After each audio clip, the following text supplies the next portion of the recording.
Well, it's time for round 3 on day 1 here of the cross division. We're going to have a matchup between the Chicago Wind and the Bay Area Blasters here at the Rock Hill Sports Complex in South Carolina. I'm Matt Hetherington. I'm joined by Sean O'Neill. Sean, the first 4 matches that we've seen today have been won by the East Coast. What's going on here with the West? Are they in trouble? Do they have the team ability to turn things around? I think the substitutes are really having a bigger impact here than some people might have thought. Yeah, they really are, and the East have just been dominant. They've been coming out of the blocks really strong. First match, doubles, they've been dominating, and more importantly, the golden game. Yeah. I mean, and this one, actually, if you look at the lineup overall that we've had a peek at so far, looks like it could be a pretty close tie. But for the most part, I think apart from the Princeton Revolution match, most of the matches have been a little bit one-sided. If you look at the lineup for the Chicago Wind and the Bay Area Blasters, we're starting out with Ma Jinbao against Alexandru Kaku, Daniele Pinto and Senura Silva follow up. The doubles, we've seen Damian Provost and Emily Tan in action already.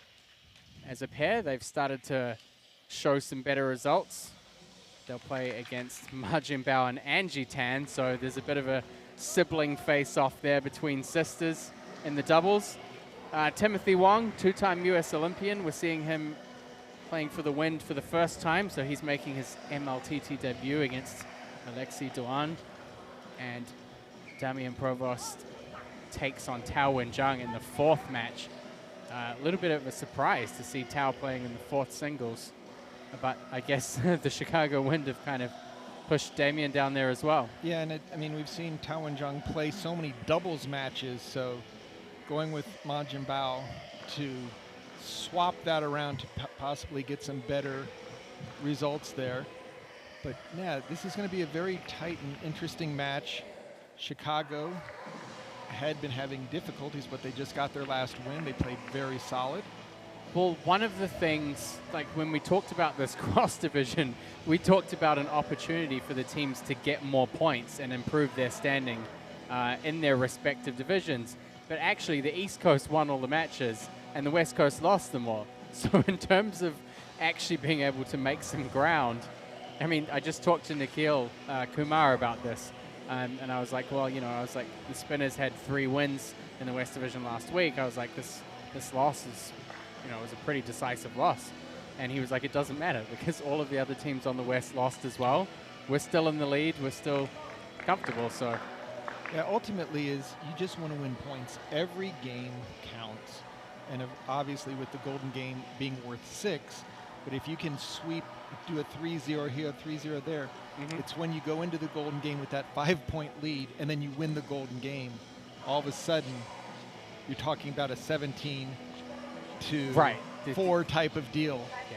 So that's where you can really make up ground. Even if you're not doing so much in your division, it just gets you points closer and closer. Of course, you can track a lot of things going on with Major League Table Tennis, not just here on the live stream on YouTube and on the Bally's live app, but on the MLTT.com website, the team standings, individual stats. You have singles, doubles, golden game, win-loss records, and power standings. Plenty of interesting stuff to follow. This first matchup between Romanian powerhouse Alexandru Kaku taking on Ma Jinbao. He's a player that's kind of skipped between China and the US quite a lot in the last 4 or 5 years.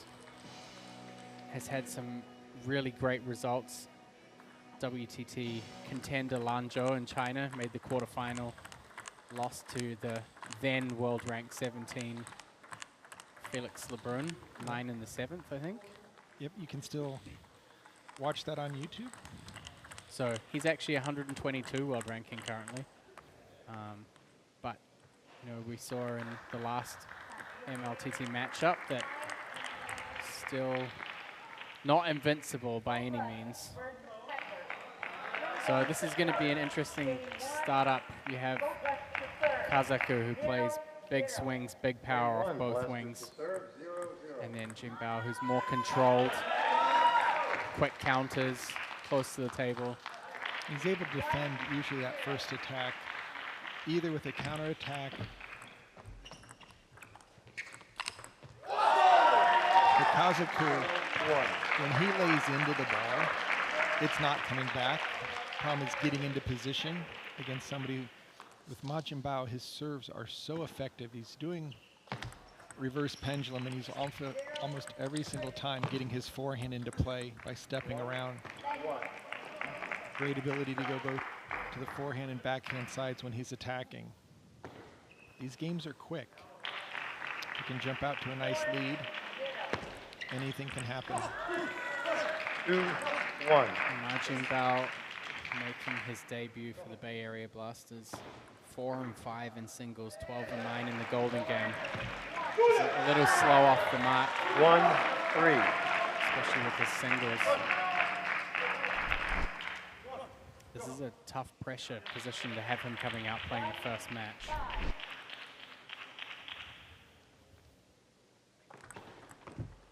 And there's the side spin, top spin serve.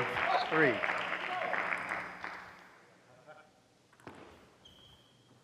Kaku is actually 12th on the MLTT standings. He was 7th. 4-2. 11-7 in singles, 2-1 in doubles, 21-19 in the Golden Game. So he's positive on all fields. So.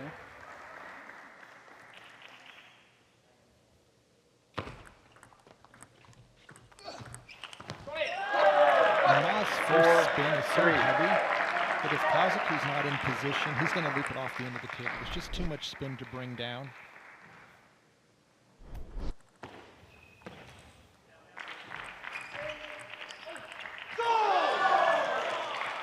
But if you're going to beat somebody like Ma Jianbao, you've got to win the first game. Can't afford to dump the first game and think that you're going to come back and scare him or put the fear in his eyes, because he just gets stronger every game that goes in. And that's a nice combination there by Kaku. I think one of the problems for Ma is that because he plays a little bit softer, there are plenty of opportunities for Kaku to kind of put himself in a more dominant position in the rallies.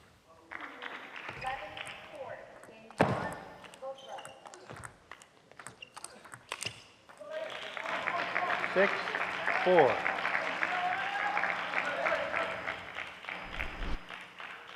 I would almost think for Kaku to be a little aggressive on the serve, get away from the short game, don't get into the stepping in and stepping out, but go for something where if there's a weak return, he'll have something to swing at. Yeah, I think when you're playing against a player who's quite technically precise, you're kind of sometimes better off playing loose. Yeah. Getting into a little bit more of a slugfest versus who's got, there's a nice shot there. Ma gets it back somehow. 6. I think that was offsides in soccer. Went past the ball as it was coming back at him.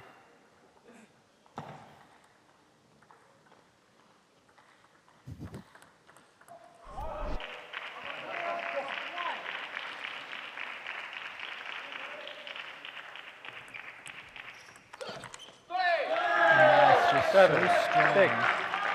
You better push it short or do something with it, because if it's just a deep push, Ma's going to hit your elbow every single time. That's beautiful. 7. It's all about time for Kaku. You give him a little bit too much time to wind up, and Well, he's going to connect. I mean, that's not the problem. And look at how well placed that ball is, straight down the line. Good idea to move his serve over to the forehand side just to give a different look. 8. Anything to disrupt Ma Jianbao's ready position or the angles that he's normally accustomed to returning the serve from.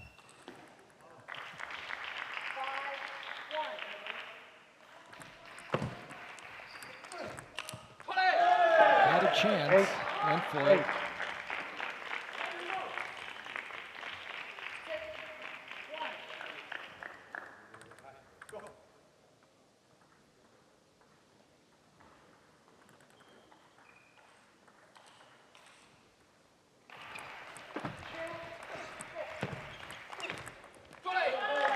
It's really 9, interesting to see 8. Kazaku backing off the table that much.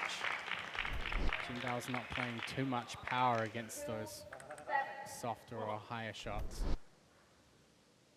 Like Kazaku gives up the table a bit too quickly. Lucky break there. 9, Service popped 9. up, but didn't pop out. Now Kazaku with 2 serves at 9-all.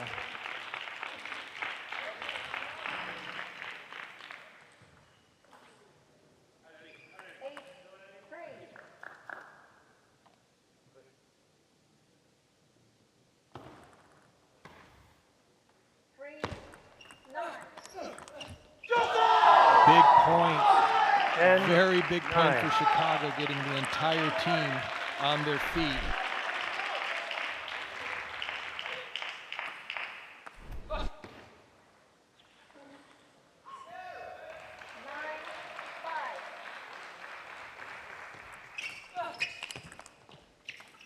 So smart, so smart. Getting that first big spin in. Of course, clipping the net doesn't hurt. Ma Jinbao just kind of looked back hopelessly at his bench. It just seems like Ma has a big target. Like everyone wants to beat him because he's been playing so well internationally that no one has anything really to lose, and they're swinging. And that's exactly how you want to get off to a good start on Friday night.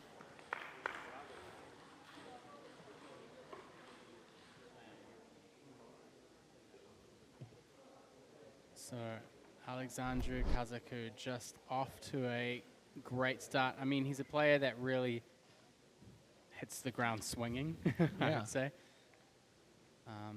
Just amazing power once he gets in first.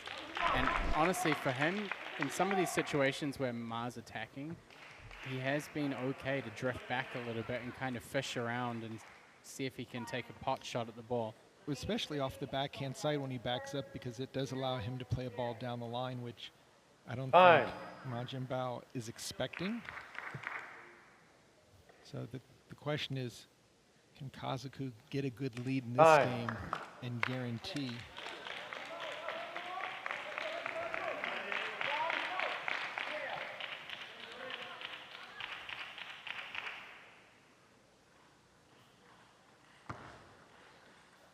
Game 2, win, serve, 0-0.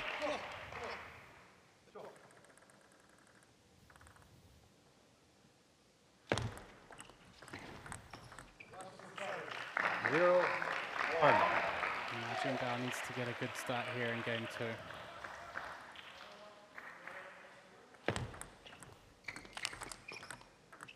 You can 1, see 1. a lot of shots in the first game and now here as well. He just gets caught out of position. Even when he has quite a lot of time to move, just tends to reach for the ball instead.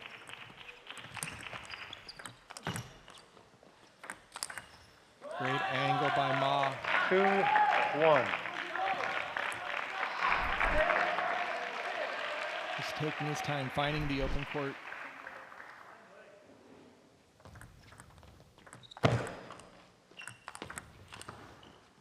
Just loves to do the inside out 1, forehand. 3. And aside from the YouTube site and app, you can also watch on Bally's Live. Available in Google Play and Apple Store. 1-4. I think the danger for Kazaku is if he gets comfortable backing off the table. Because we've seen him already a couple of points this game giving up the table quite early. He doesn't want to end up lobbing all the time, especially if Ma gets the chance to play that wide angle, he's going to win the point every time. Yeah, the only thing that Kazaku can do is possibly And that first ball to the backhand, go for something big because Like that. he's on the ground. And counter punching, but also going for a winner at the same time.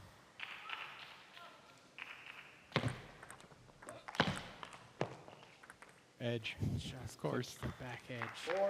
4-4. So in a blink of the eye, we're back tied up, 4-4.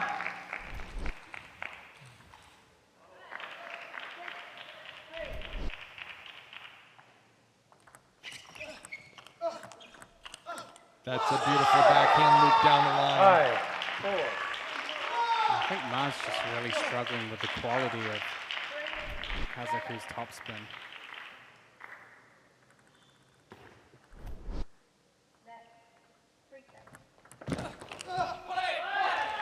Ma's definitely stepped up the offensive a bit on the serve return.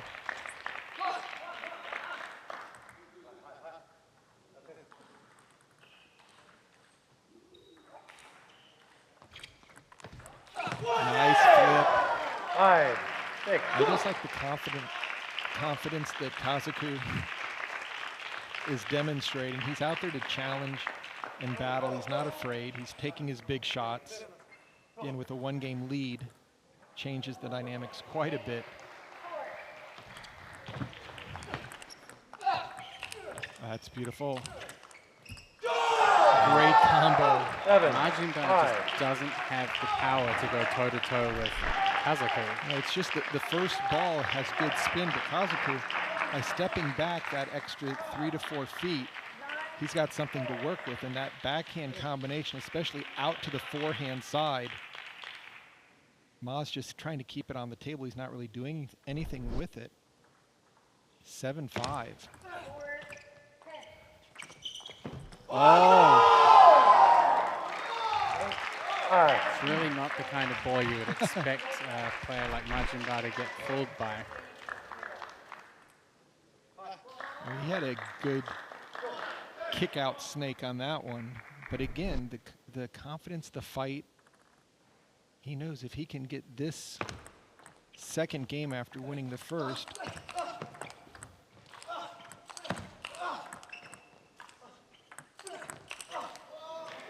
great point. 6. I mean, 8. Kazaku's doing everything he can do to stay in it. Ma has just got to be thinking, what do I need to do to score a point against this guy?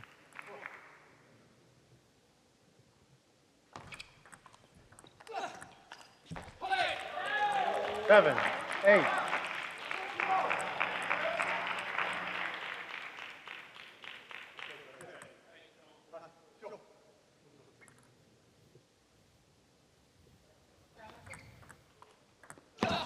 Oh, great read. That ball barely trailed off the table, and Kazaku able to spin it up and keep it low at the same time. Sometimes it's tough to judge the amount of spin on those returns, since they're more lifts than drives. Kazaku with a 2-point lead and the serve. Again, Kazaku is the one that's taking the initiative to play power first. This is a little similar, Emily Tan's looking pretty stoked. Matt, that when we saw David Macbeth against Ma. Just kept getting that first offensive shot in, and Ma was so surprised. And look at that. What a combination there to guarantee the 2 points and some frustration on Ma with tossing the paddle onto the table.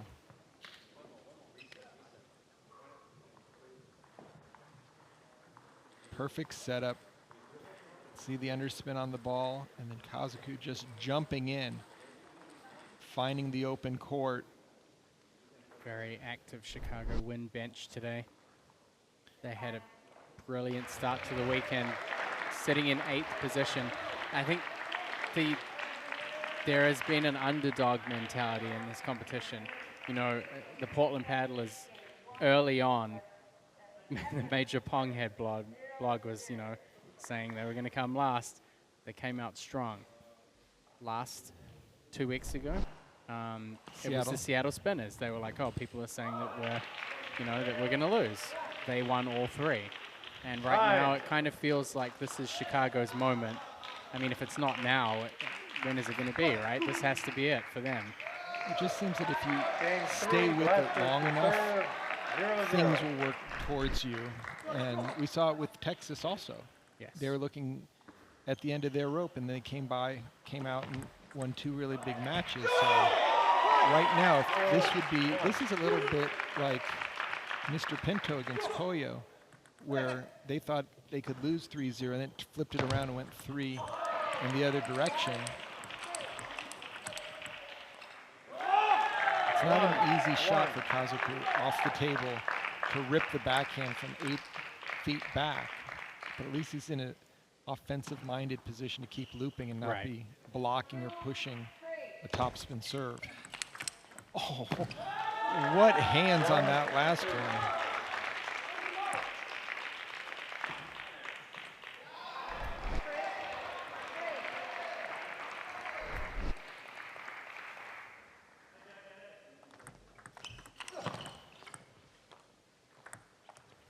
Once again, Kaku just fools him again with the. Just doesn't know which way to go.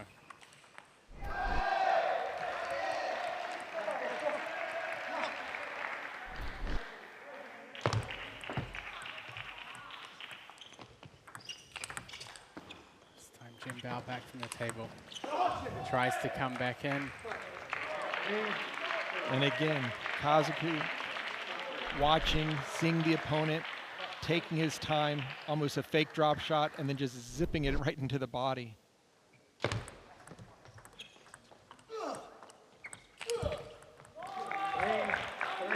Kaku is doing everything he can.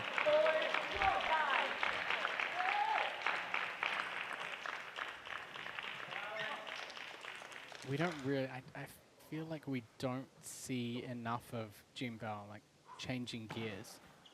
Everything is kind of steady and stable, but there's no switch up. And a number of misses as well. I mean, balls on his paddle, that as he's spinning it, whether it's off of a Adam Bobrow snake move from under the table where he's unsure of himself. Kaku just running away with game 3, and this is a big start for the Chicago Wind.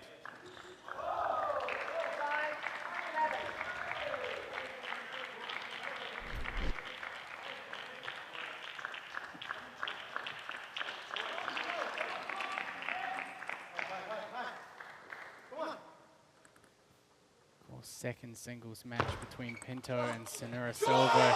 It's going to be up right after this. Players have switched ends, but Kazuku's determined march continues.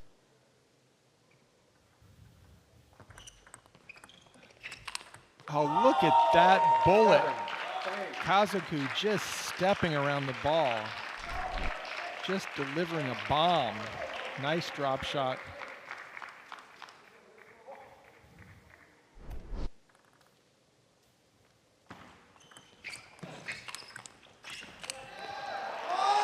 And you can hear the frustration. Kaku wanted that point. I mean, that's kind of the difference between them. I mean, I feel like we haven't seen enough like anguish or frustration from Majin Bao when he misses. Kaku just finds a way to get back in every time. There is not enough pressure coming from Majin Bao's side of the table. Now he's just keeping it on the table, extending the rally, but not putting that penetrating pressure that Kaku is doing every time he gets a loose ball. Look at that backhand. And this is exactly what Chicago wanted.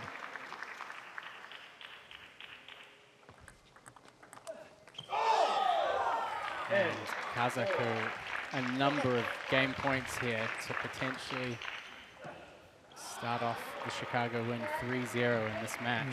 What a and look he at does that. Just an absolute wash.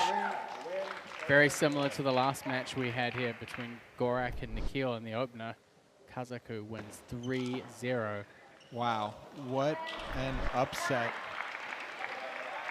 No, Majin Bao might be the better player, but Kazaku played better and got the W, got the job done, and now sends Daniele Pinto out for a great match with Senura Silva, who's really become a fan favorite Head down and for the Bay Area Blasters.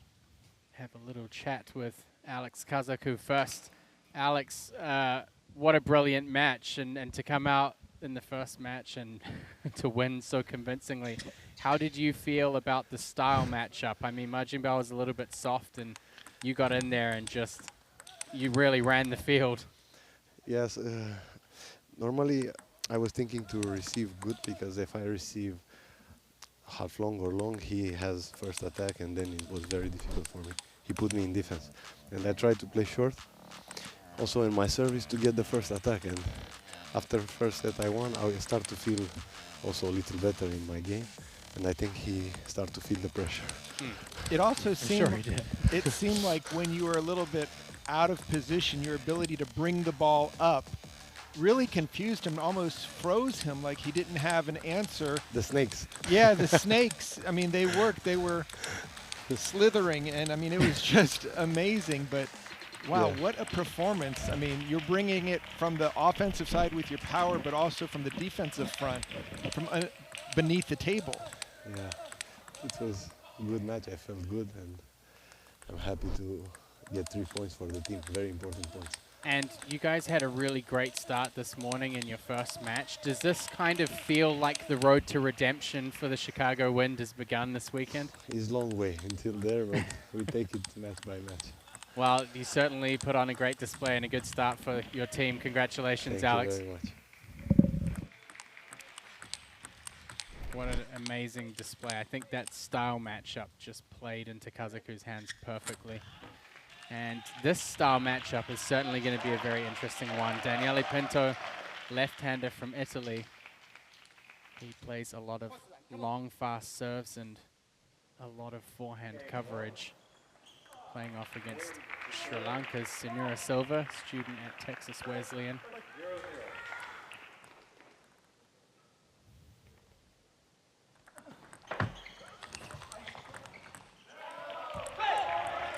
Senura is a player that matches up attack and defense really well. Pinto 12-6 in singles. Hasn't played doubles, 18-22 in the Golden game. Senura Silva currently 6th, number 6 on the standings, 12-6 in singles, 24-14 in the Golden game. I mean, just amazing. Senura Silva is such a great problem solver when it comes to style matchups, so this is certainly going to be an interesting matchup. One of the things with Pinto is playing that game of find the backhand. He's usually a player that stays on his forehand a lot.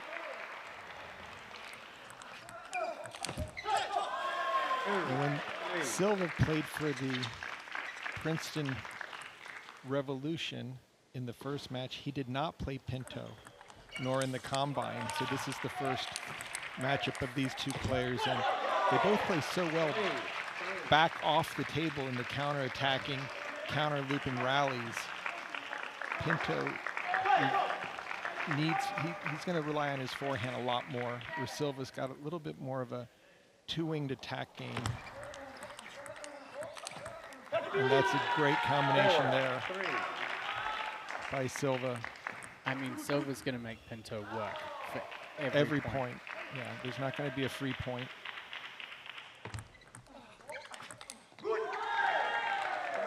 And I think, Matt, the backhand by Silva out to the forehand is where he's going to kind of get the biggest dividends there, because it just knocks Pinto out of that backhand comfort zone. Yeah. There it is again, and then staying over. And I think also Silva already has handled the long serves really well. I've just been surprised throughout this Major League Table Tennis season, the number of players who've responded in such a soft manner to Daniele's long, fast serves. And I think Senura is actively trying to get pressure on from the start.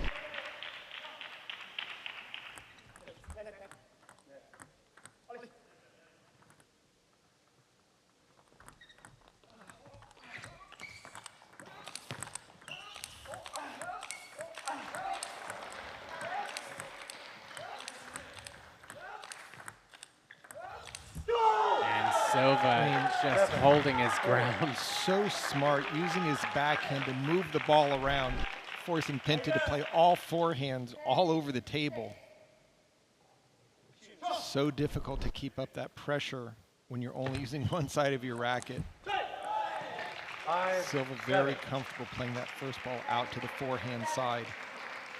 I think tactically he's looking pretty good. I mean, he's attacking the serve. He's really trying to put pressure on the first forehand from Pinto. So he's looking for forehand counters early in the bounce, trying to add pressure and roll with the backhand. And that was a beautiful edge ball that Pinto gets back. Pinto set that point up perfectly.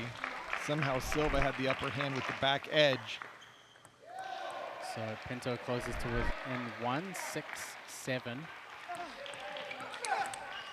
And he draws it up at 7 each. Pinto doing a much better job of moving his loops around. Getting Silva to have to reach for the ball.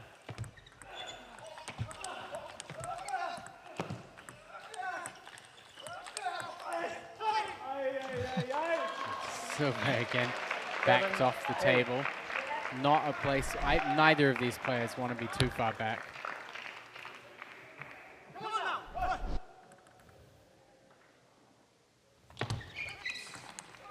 Well, that was a good fight by Silva, able to jump on that ball that came off the end of the table. Couldn't take a full stroke.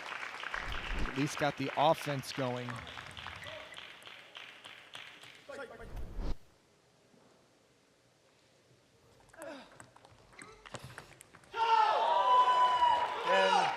Pinto sets up game points. He's just showing what he always shows out here.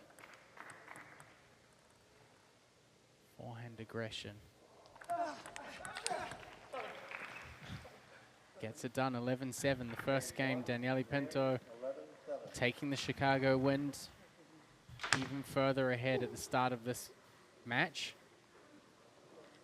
He just has an incredible ability to sustain a very high level of aggression. And, you know, even with Senura handling the serve receive better and moving the placement around, he's still able to find his forehand. And he still has great quality. You don't see many low quality forehands from Daniele Pinto. And I'm just wondering with Pinto, if a lot of it has to do with the confidence of how well he's been playing. I mean, it just seems like every match he's getting the job done, he's moving well, he's not panicking when he goes down a couple points, he's just staying with his game, keeping the loops going, and he's moving the ball around so well, really forcing Silva to play that wide ball to the backhand or wide out to the forehand. And if you're not counterattacking, if you're just blocking, it's not an easy ball to track down. He's really going from strength to strength, not just in the league. I mean, we talked about in Chicago, right before the Chicago East Division match, he'd beaten Sun Wen in the WTT event, which was amazing. And you're like, this is a career high for him. And then like another week and a half ago, he's up 2-0 and narrowly loses out to Zhang Beishun, another Chinese national team player. So, I mean, he's performing at a really high level right now. Just game is so locked in, so tight, just not missing any easy balls, making wise decisions. 1-1. As I was saying, not missing any easy balls.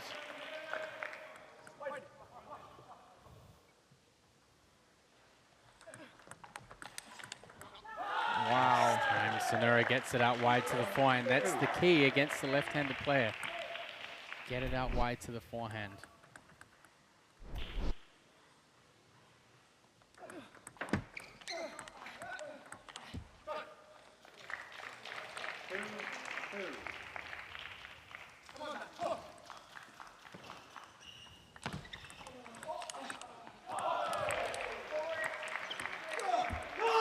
even on the defense, he still has a chance to counterattack.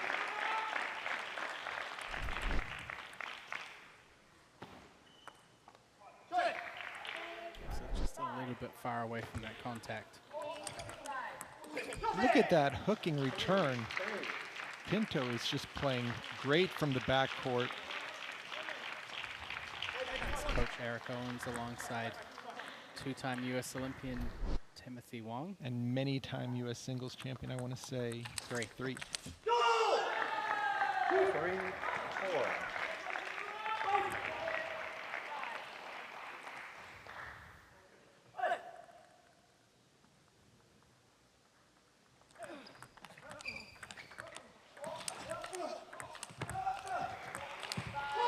I mean, that's just amazing. It looked like Pinto moved before Silva hit 2 of the balls in order to get his forehand into play. Just moving so quickly, keeping the offense on his racket even when he's moving back.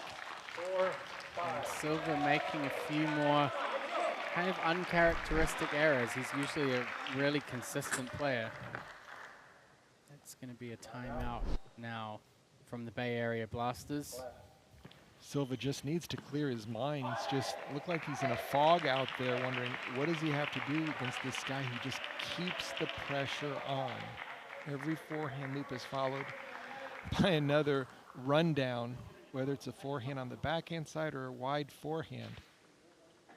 Coach Maggie Tian there on the left. Tao and Jung also in a kind of leadership role in the team.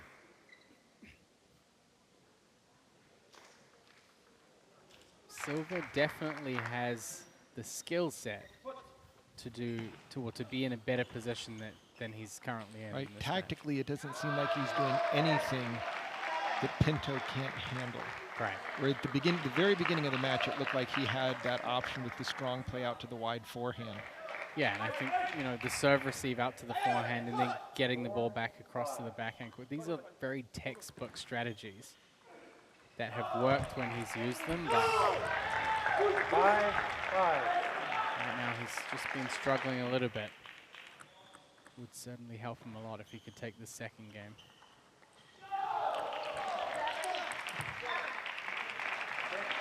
He has been struggling with the forehand counter.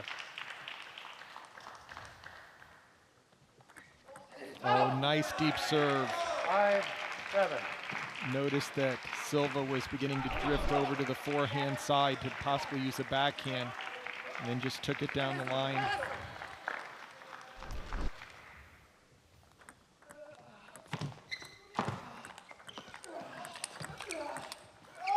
Just great fight and hustle by Daniele Pinto. And just moving all over the court. And when he is in position, great. And there's a loop off the end. He reminds himself to loop forward, don't spin it up. 8 points to 6. With Pinto with the serve. 9. Pinto 3 points in the lead now.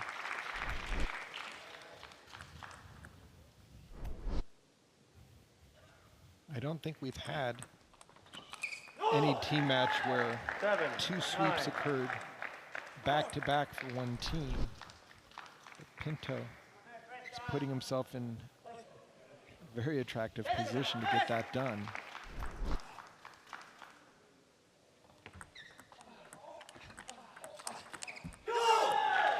Silva really is strike now or don't strike at all for the second game.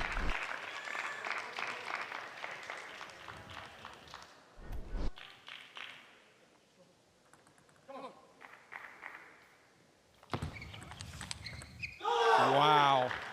Went for the deep serve and then the backhand block off the bounce combo. Pinto didn't even make a swing on it.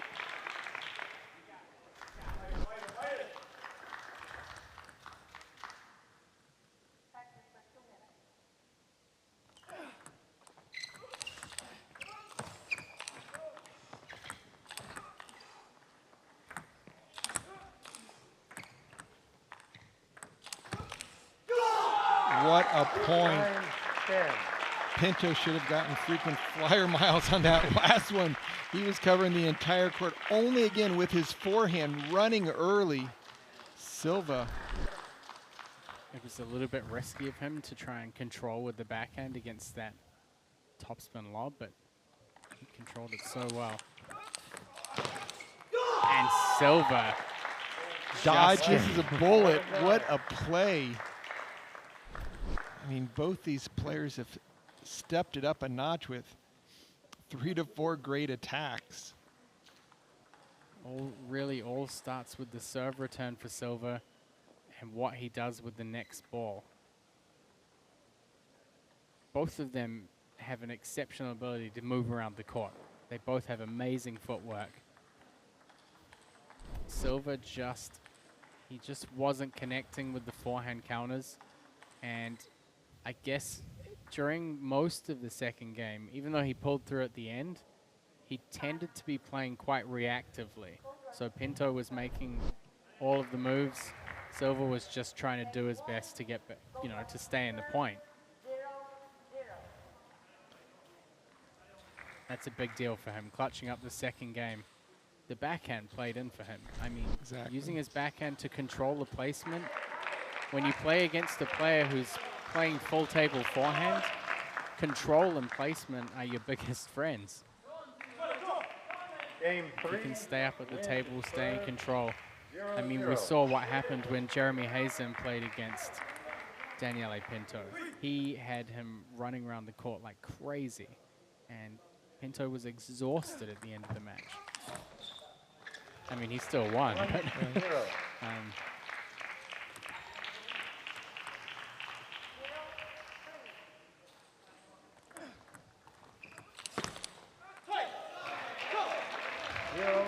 of course, everything for the Major League Table Tennis can be found at mltt.com. The standings, video links, stats.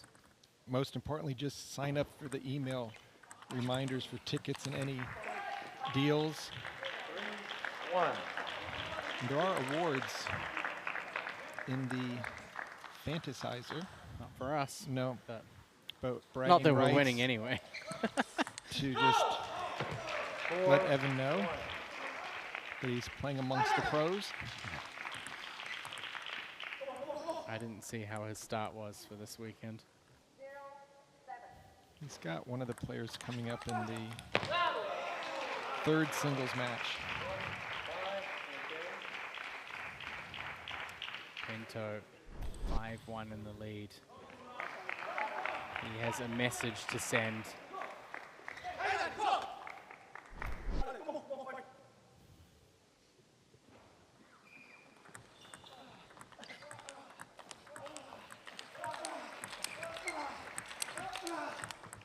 Oh.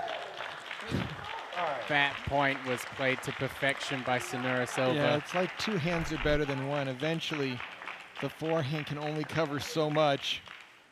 Silva playing his backhand to the perfectly open court. And now he's taking advantage like he did at the beginning of the first game to start out on the forehand just to keep Pinto in one spot, then taking it to the other corner. Again, Just cannot afford to play soft serve receives against Pinto.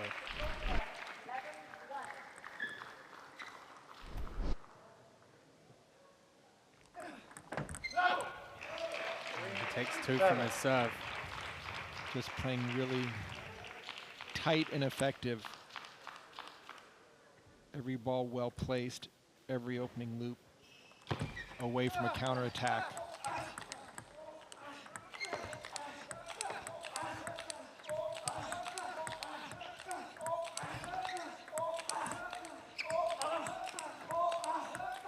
Oh boy, what a rally from both players. Looked like they were doing a counter looping drill. Pinto always living on the forehand, whereas Silva mixing it both forehand and backhand. If they ever institute a 2-point rule, that point would definitely be worth both.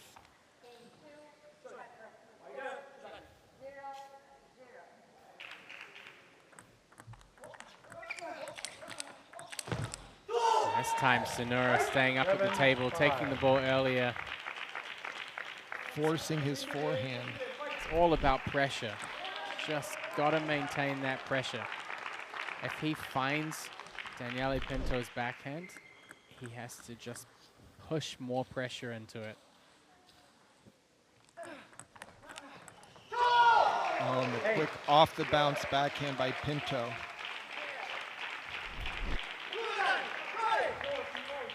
Pinto with an 8-5 lead here.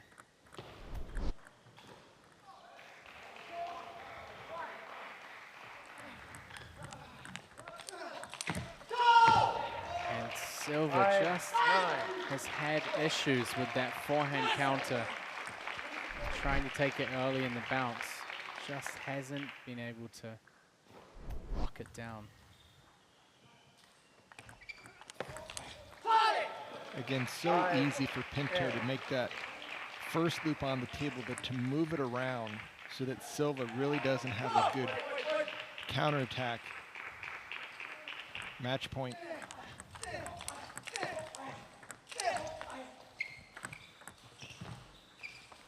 Senura putting everything on the line, but Daniele Pinto, 2 points, or 2 games to 1 rather. A big display of forehand mastery. I mean, just the number of shots that he can chase down with his forehand across the table is especially when amazing. they get into a counter looping rally and he's got to move early, knowing that if that ball goes into his backhand corner, he's got to get his body weight moving forward to make contact. Just a really outstanding performance. Daniele, fantastic match again. I mean, we've seen you play so many amazing singles matches here in Major League Table Tennis, and I think the common theme of all of them is just the amount of court coverage that you get with your forehand. You play against someone like Senura, who has quite good control and placement.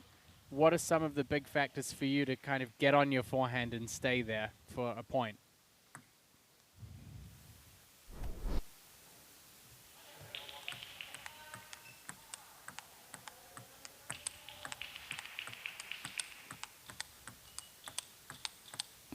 With good quality and forehand to the middle, because from backhand he was taking many balls, so I was trying to play middle forehand, and unfortunately the second set we played some good rallies and I couldn't win some of them, so yeah, I could not close the game 3-0, but okay, 2-1 is still good for me. Still good enough? Yeah.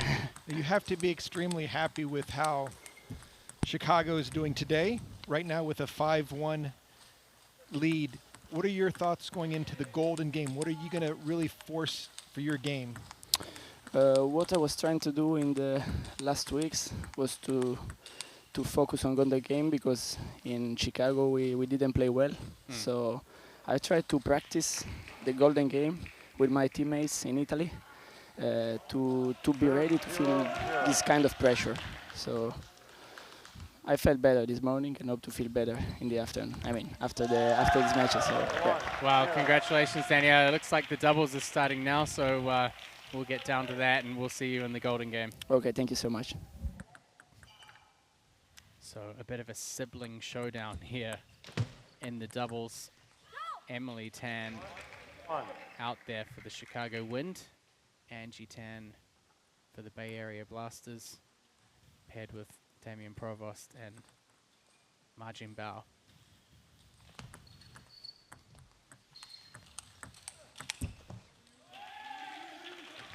One, two.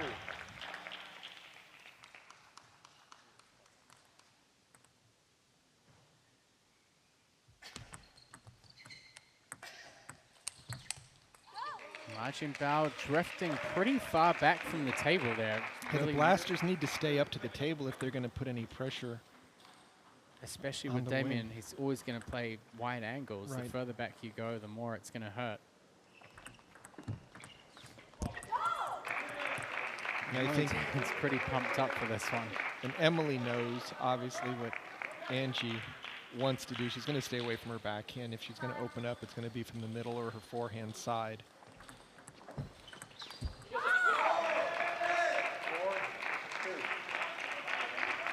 always great to see siblings playing. I feel like in the US, almost more than many other countries, we see a lot of junior players, siblings that pick up the sport. You have, you know, Emily and Anjali, Rachel and Joanna Sung, the Algetti brothers, Sid and Nandan Naresh. Just built-in practice partners is always a benefit, and I mean, but this goes back decades. You have the C Millers, the Bogans, Bogans, Butlers, yeah, the G sisters.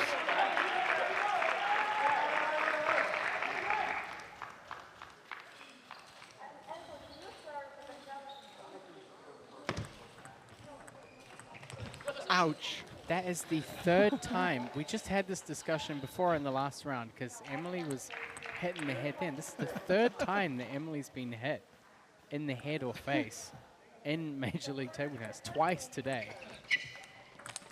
Wow, what a backhand by Angie. I think when Emily plays, especially when she gets on the attack, she ends up over the table so much. Might want to start wearing protective headgear, goggles. Third time, definitely not a charm in this case. Let 6-4.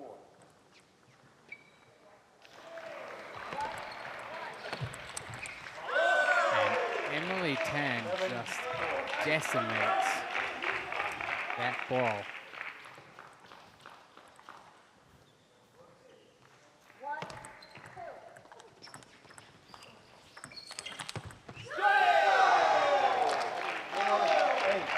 Relentless Emily Tan on the offensive. And we've seen her play doubles in a lot of different combinations, but honestly, she has been the aggressive player in a lot of these pairings. Oh, that's a beautiful forehand smash by Angie.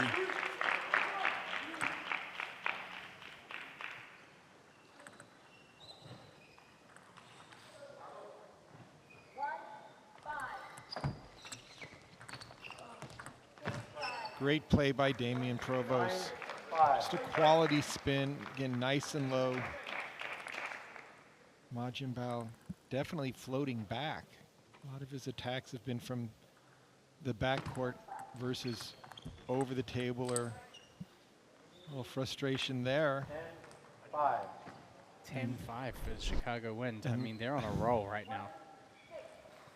Almost as big of a role as the Carolina Gold Rush, who are playing on table 2, who currently lead the Portland Paddlers 8-0 in points.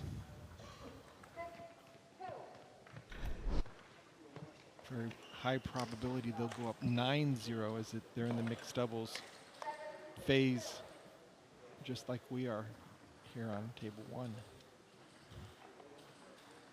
The first game going to the Chicago Wind. They're just keeping on adding to that lead right now. There was definitely a sense of urgency. Speaking with Coach Eric Owens coming into this,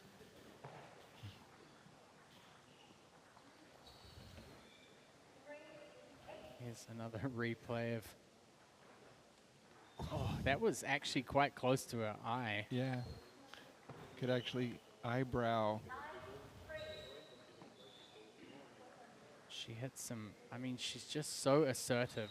And I think everything about her, on the table, off the table, on the bench, she has such a great energy that she brings to the table. She is a competitor through and through. And the thing that, Matt, I've liked the most about watching her play is even in the tough losses or in the golden game, she's always smiling. She's always running over to the other side to congratulate the other team. She's never sulking. She's never hitting the ball out of the court. She's literally running over to shake hands. Remember, she's just enjoying not being at school. Right, Right, that's true. And not having to do her college applications. Right. 1-0. But very aggressive. I think she's enjoying practicing with her teammates also, as each team has great warm-up sessions right before they go on the court.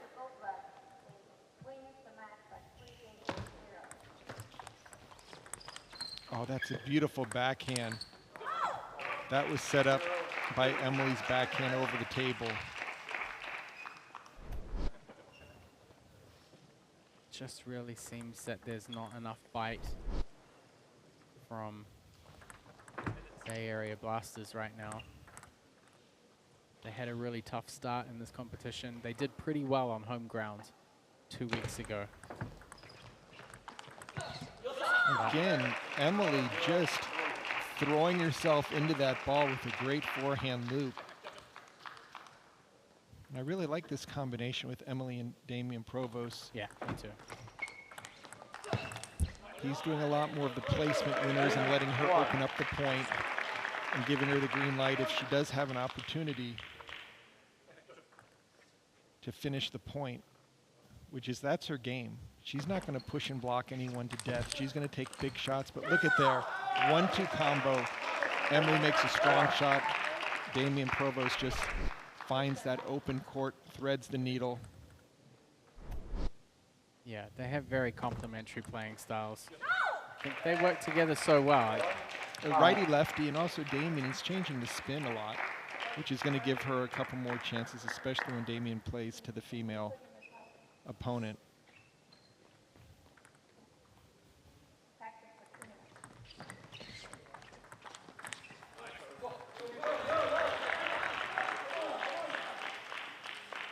Not easy in mixed doubles to dominate both games. Order changing. And this time, Ma Jin Bao. Ma Jin Bao really just hasn't delivered so far. The singles and now the doubles as well. It doesn't appear, even though Angie is playing well, nice backhand loop there, they're not gelling well. They're not. I think one of the tough things is that Ma Jin Bao's not able to put enough pressure on, you know, whether he's attacking or whether he's receiving serve.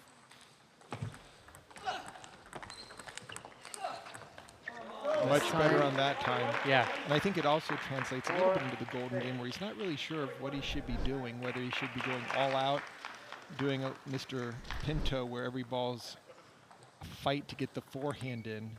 That is similar to his style. He likes to do the reverse pendulum and then loop first. But often in doubles, he's just standing there. Credit Provost and younger Emily Tan. Oh, that was a nice deep push by Angie. 7-5. Asserting her older sister. Reminding who's the boss. Yeah, well, I mean, so far, Emily's been running the show here. This is Angie's second time, I believe, playing as a free agent here for the Bay Area Blasters.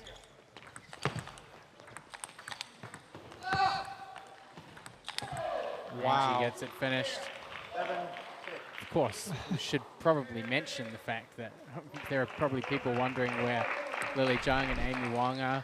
They're both competing at the ITTF Mixed Team World Cup in Chengdu, along with Nandan Naresh and Rachel Sung and Liang Jishan. So a little bit of unlucky timing for the cross division. 5 of the 6 players competing in that event are MLTT players. And that's why all of these teams have a total of 8 players on their team. And when we go past that, then we pull in Tapa. Yeah, Tapa Day. He's the man of the hour. So a timeout here from the Bay Area Blasters. Oh, from the Chicago Wind. Rather. Yeah, I think this is one of those offensive timeouts where they know they can just hold the lead, go up 2-0 in the doubles. That would make it a 7-1 lead going into the final game. Eric Owens, coach of the Chicago Wind. He's got a rich background of table tennis history in the US.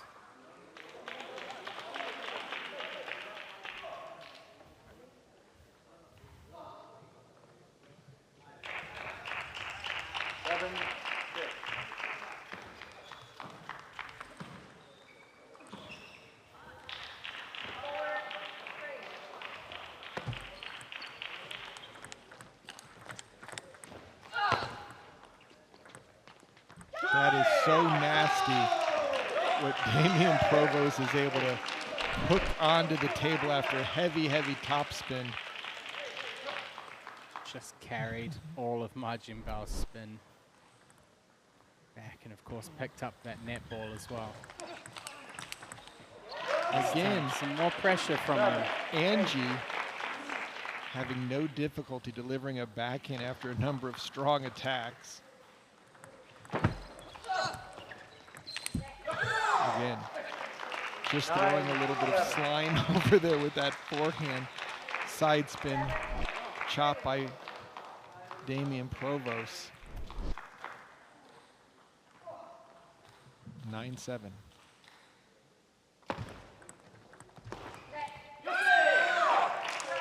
And that's not a ball that Angie Tan wants to see happen off her backhand side. 3 game points, 4 game points.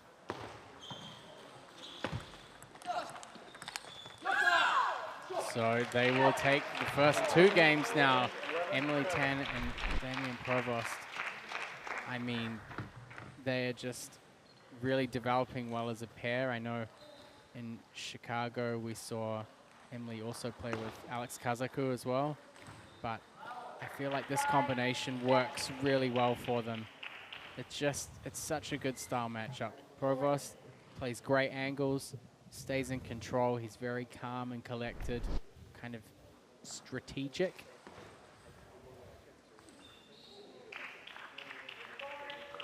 Emily Tan a bit more fiery. Of course, a great opportunity for us to talk about Fantasy League again, because we just can't say enough about it. It's been so much fun. Sean, I don't know if you'd ever done any sports fantasy league before. This is the first time for me to do it. Completely first time with me, and nothing's better than to be able to be fans of Major League Table Tennis. And with the dollar figure, you've got to really figure out. Yes, you can't just go the strong team, because you'll run out of money. Right.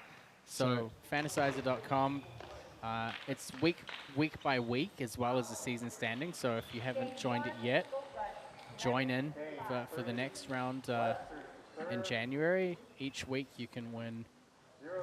I don't even know what the prizes are, but some of them look pretty impressive.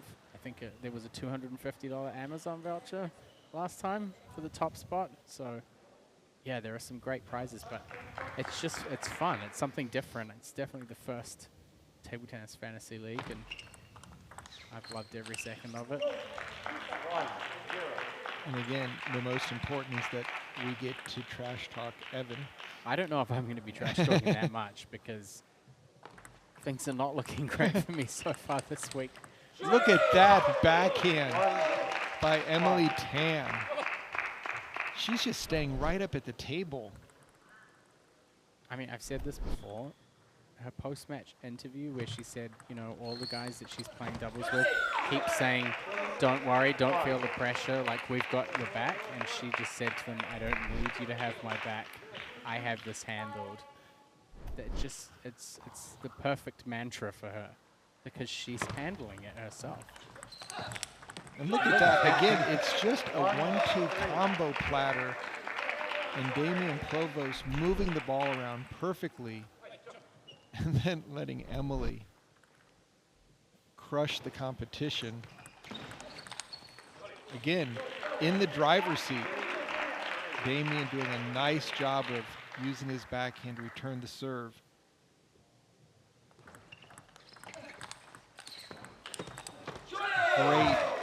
Great ball movement by the wind.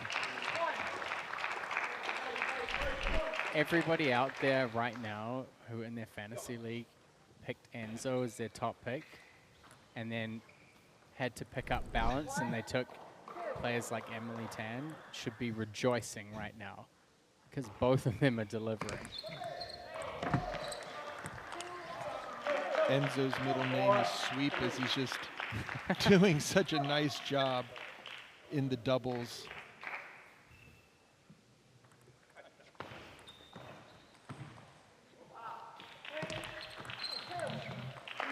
This time, Majin Bao added a little extra topspin to the serve return.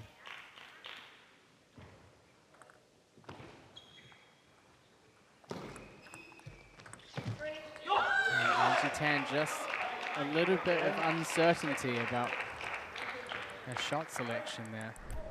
Can't afford to hesitate in those situations. And then Emily said, go to the other side of the table. What are you doing on my side? Younger sisters sometimes don't have the respect of their elders.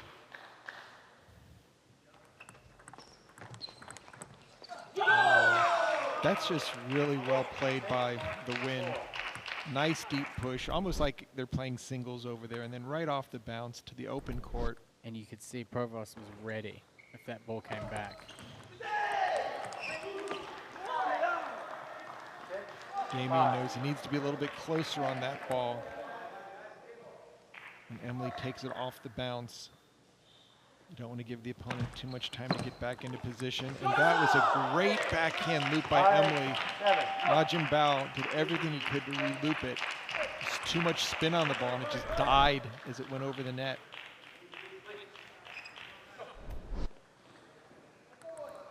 By far the best I've seen Emily Tan play so far in Major League Table Tennis. I think they found their mixed doubles pairing. 8 points to 5. 2 games in the bag already. Chance to sweep. The Wind is picking up. Oh. Angie Tan challenges her younger sister with a deep serve. Emily's reaction to that. Like, how did I fall for that? What was I doing? Damien Provost starting to get a little vocal now as well.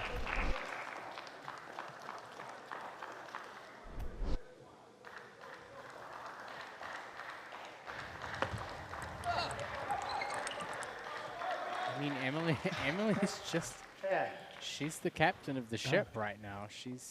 Her backhand has been lethal. Damien's just keeping the ball in play for his partner to get a chance to do something with it.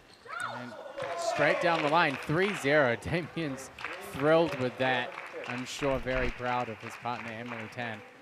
That was just a brilliant performance from both of them. And I think Majin Bao and Angie just struggled throughout. And we've seen this before when you have a pair that's playing together for the first time.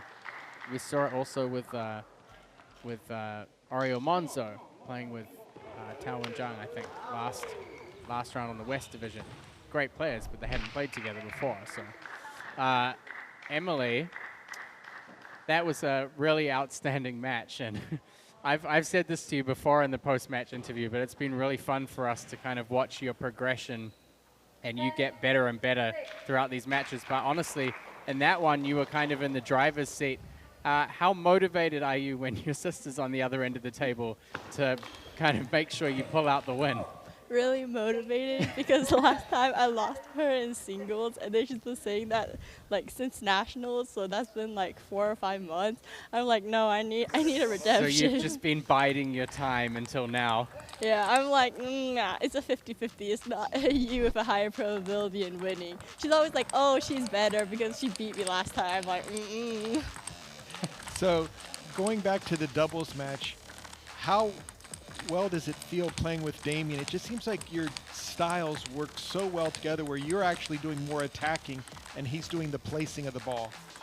It feels really nice because when I play doubles, it's really hard for me to place it when I'm not in my position.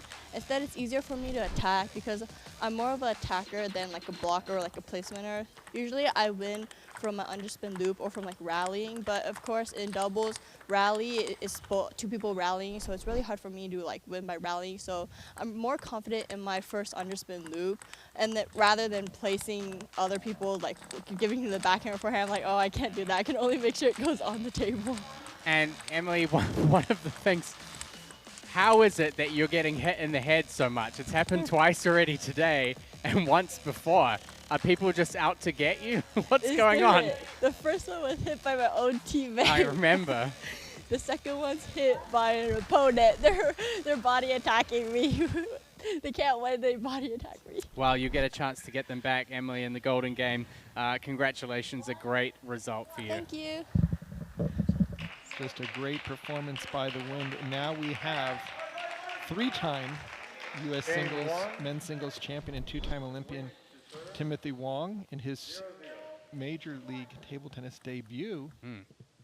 Laying off against Alexei Duan.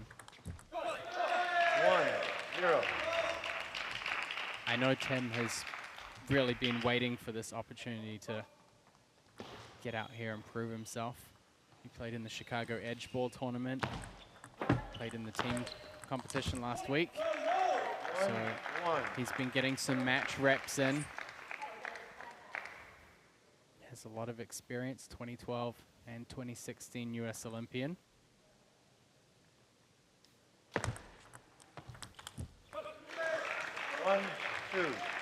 His style is quite spin oriented. It's a little bit softer on the backhand side, but we have seen him attacking more on the backhand lately.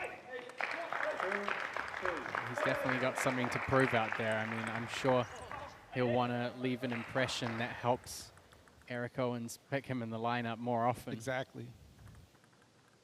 Best way to get in the lineup is win your games.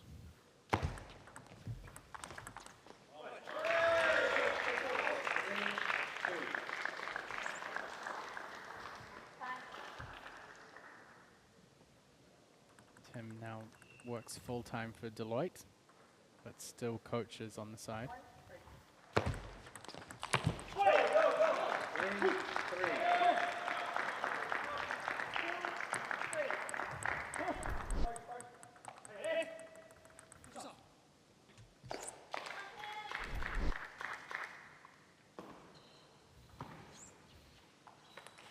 Of course, there's plenty of opportunity to get some MLTT merch in the shop. There's team t-shirts, team shirts.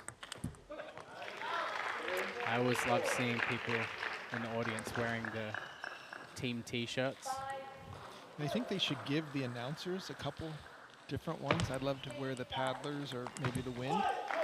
You would definitely like the Paddlers. There's no bias there whatsoever. I'm quite a big fan of the blue ones with the MLTT logo on the front.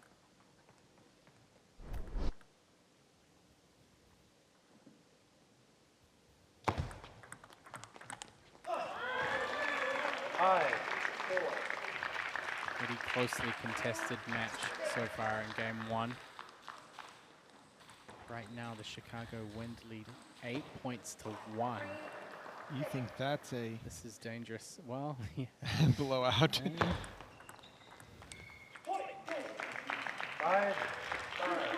We've seen total domination from the East Coast throughout today's matches. They're already 4-0.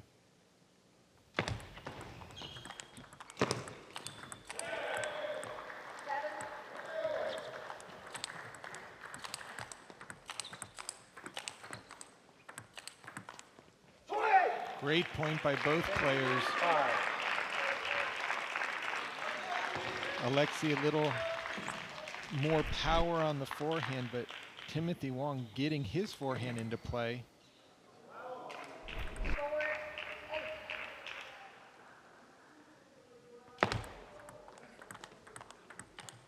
And Tim just has such good control in his game, but he has to take the chances to play the counteroffensive, and it's tough. You know, he's a player that has trained in a lot of different countries, and he has a lot of international experience from before, like during his earlier playing days. So all of the shots are there. It's just a matter of getting in more match practice, and I think the first thing that kind of goes off is that you tend to play safe. Yeah, especially if you're doing any coaching, because as Right. a coach, your job is to keep the ball on the table for the Exactly. student. So you're not used to finishing the point at every opportunity where you see a lot of these European-based players. Their first shot has so much power, and this is a good job by Timothy here. Got to be careful if you're going to go out to the forehand side in the counter loop and rally. It's the one chance to counterattack.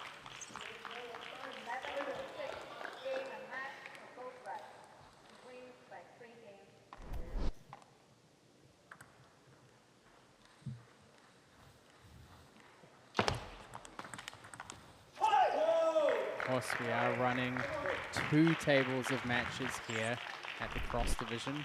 One is actually on Adam Bobro's channel, the Adam Cast, which I was commentating with him on this morning.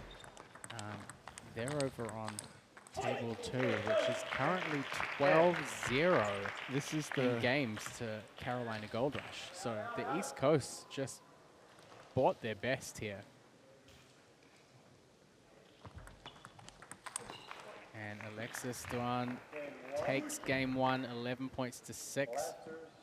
The Bay Area Blasters desperately need some points here, especially going into the 5th matchup, which is between Damian Provost and Tao Wen-Zhang. Anything could happen in that. It's a tricky matchup for both teams. Yeah, I could see 2 1s on either side, or even possibly a 3-0 on either side. You just, with Tao Wen-Zhang, if he catches fire, while at the same time, I mean, he's hurting right now. yeah, no, He really. the timeouts almost look like he needs them just to take an extra breather. Yeah, Whereas with Damien, you just saw that in doubles what he just did. I mean, just He's so perfect relaxed. timing. Yeah, every ball is just so smooth. Yeah, I mean, Tao really had to lift his game in the last West Division match, and then he went straight into team competition for 3 days.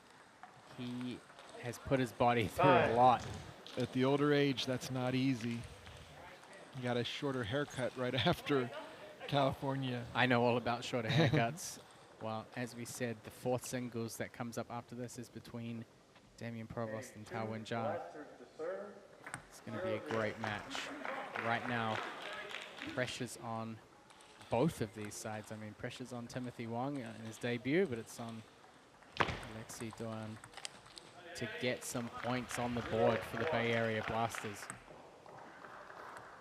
It just seems like with Alexi, who we saw play recently in California, that his backhand attack is just a half a step more power than Timothy's. Timothy keeps it on the table, but it's not as penetrating, especially when Alexi plays it down the line. Timothy just has to move his feet a heck of a lot more to get the job done. Yeah, I think one of the conversations that I had with Tim recently is he's using a tackier Chinese rubber on both sides. So he did comment on it had kind of slowed down his backhand a little bit. It's nice to be able to load it up and put more spin on the opening on the backhand, but with these players with a faster combo, they're using the backhand to punch it. And then when you slow it down, that really doesn't help that much.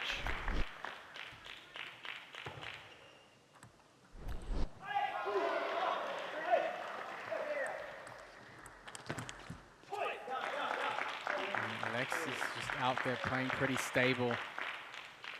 Stable at a kind of 15% buffer over Timothy.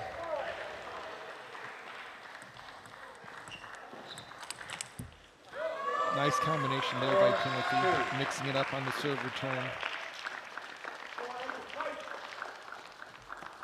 I think the big thing, Matt, when Timothy plays this forehand, as long as he's moving the ball around, he's not just looping to the opponent's paddle, he'll get to be able to continue the attack, but he has to be careful not to just play it cross-court right into the opponent.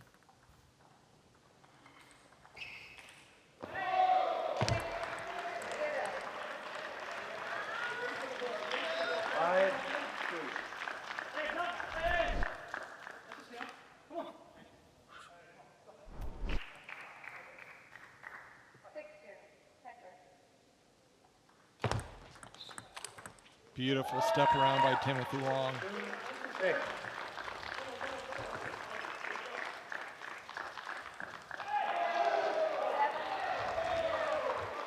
the Chicago wind bench. Emily just A looked lot up of and smiles. saw herself on the screen while she was eating a snack. Heavy spin on the back. Nothing like some string cheese for a winner. Victory string cheese. So Tim Wong's really bounced back strong in this second game.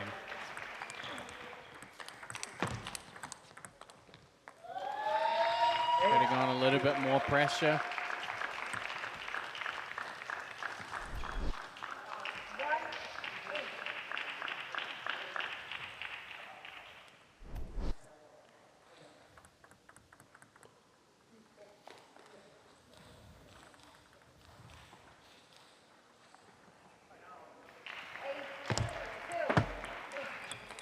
Nice job on the backhand opening.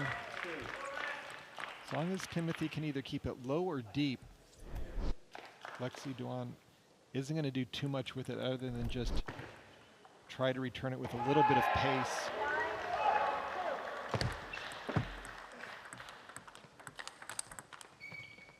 Beautiful shot down the line by Timothy Wong. I feel like Tim's almost kind of he's like, I'm not going to do this. I'm not going to be treated like a circus act. It kind of seems like Alexi's slowed down a lot. I feel like Tim's brought him into his pace a lot more in the second game.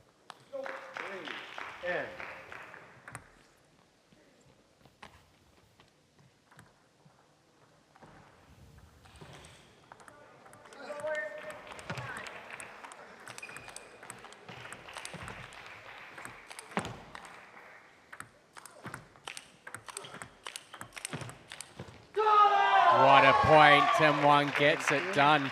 11-3 in the second game. Just really pulling out all the stops and just sticking it with the forehand, moving the ball around.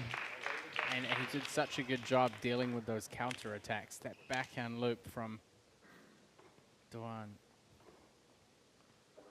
Tim Wong got the ball down the line. Big celebration from Tim. Probably the biggest one we've seen from him in like the last 10 years. Gotta feel good, but more importantly, it adds an extra point to the Chicago win, and now they're leading 8-2, leading up to the fourth singles match. I mean, that was a big turnaround from the first game for Tim to come out here and win the second game at 11-3. I think a lot of tactical adjustments. He held the table really well this time. Stayed up close. Pressured Duan's attack a lot more. We saw less rhythm from Alexi out there. There wasn't really one forehand that he overplayed. Everything was nice, under control, kept moving the ball around, took advantage of a number of openings on the backhand side off of serves that came off the end.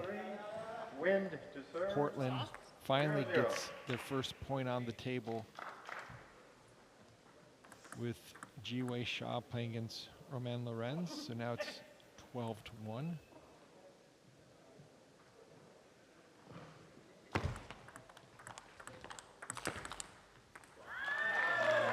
Tim Wong gets in the first point.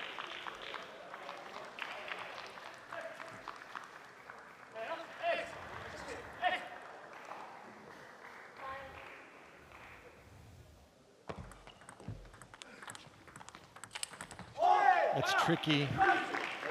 Tim decided to start on the backhand or with the backhand. Alexi said, yo, check out this backhand as he just drove this ball. Tim acknowledged the speed behind it.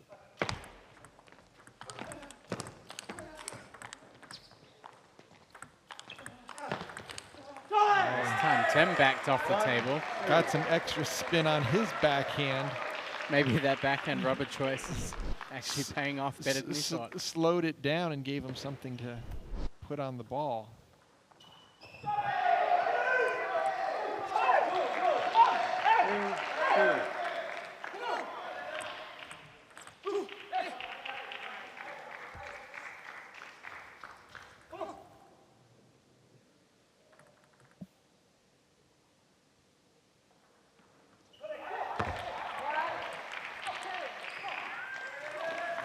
These points right here, Matt, if Timothy can take these and just keep the pressure on.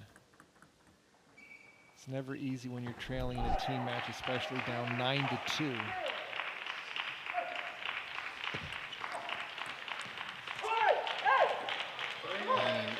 Alexi, if he doesn't win this game, Chicago win a guaranteed 5-point head start in the Golden game.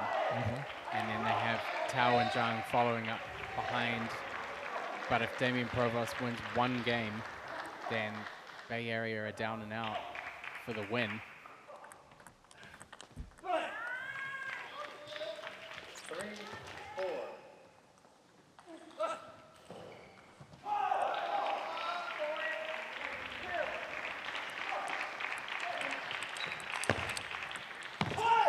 Tim gets in with the first forehand. Alexi blocking that ball more towards the elbow on the second. Wasn't the fastest block, but good depth on the table. Stayed behind it. Although it's a lot of work, Timothy Wong just has to get that first forehand in. There's a nice combination. Keeping it on the backhand side. Oh, lucky break there. The net and the counter attack. Danan switches ends with a 1-point lead. It's going to be disappointing for Tim Wong after hitting 4 or 5 big forehands against those lobs. 4-5.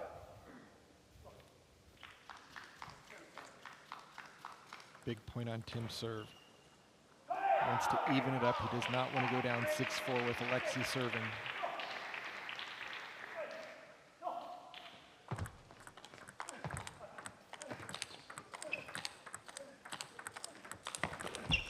Big rally from both players. Danan coming out on top. I mean, Tim's really holding his own out there.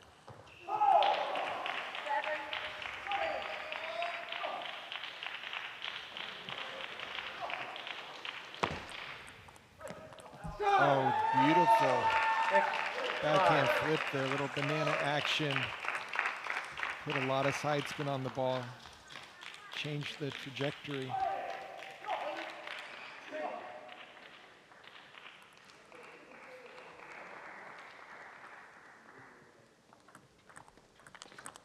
So a 2-point lead.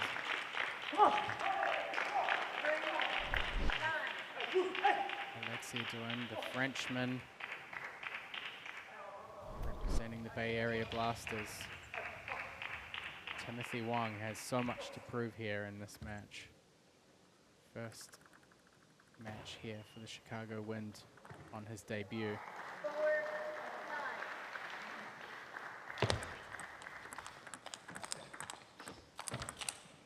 Timothy with a very strong forehand. Off the table, it's still going over the ball. Putting a lot of pressure on Alexi.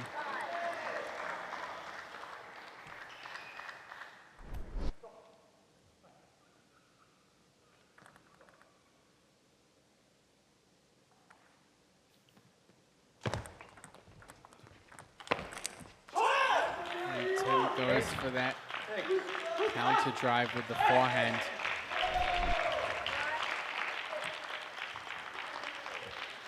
Bold decision. It's great when it lands. The problem is that there's not much margin of error. That one, big point for Timothy Wong. One more serve from Alexi.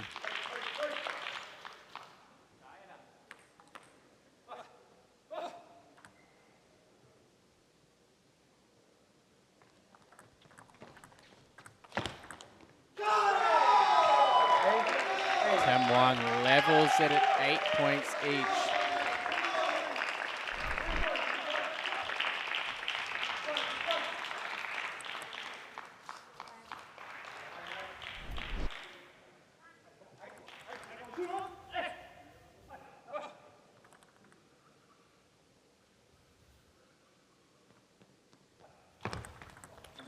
Oh, that serve just popped up an inch too high.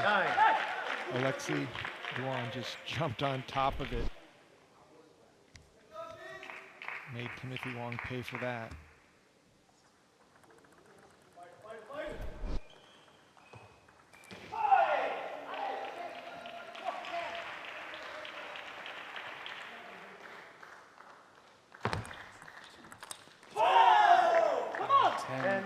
Taking the shot but missing the table. Certainly can't fault him for not taking his shots in this match. Yeah, he's forced with such a strong serve return. He's got to turn, try to pivot, get his forehand in. Just be nicer if it was a lower, shorter serve where he's dealing with either a drop shot or maybe a deep push.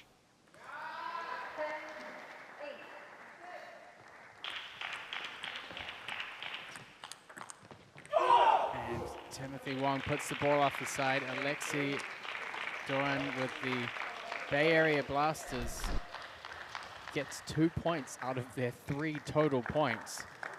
So he's really the only one who's held the team up here in this matchup. The Chicago Wind lead 9 points to 3. And Taowen Jung is going to try against Damian Provost to sweep. I mean, it's a lot of pressure on both of them, but I think Taowen Jung is the man for the occasion. If you're going to have anyone in that spot, it's probably him. We'll head down to Alexei. Now, Alexei, congratulations. A great match from you. It was incredibly close, and there were some pretty tense moments out there. How did you feel going out there knowing that the Bay Area Blasters were down 9-1? Did you feel a lot of pressure on your match to try and deliver some points for the team? Of course, it's every match is important. We try to take every point we can. It's not easy for all the team for the moment. We fight as possible for take the maximum point, and we will try to reverse the situation in the golden game. So yeah, it's not easy, but we have to fight until the end. Well, good job. I thought you played extremely well, especially with your forehand. Will we see more of that in the golden game? Of course, I will try to put some good forehand and some good backhand also. Awesome. And against a player like Tim, he has kind of tacky rubber on forehand and backhand, so he can generate a lot of spin. What was important for you trying to control his spin in that match?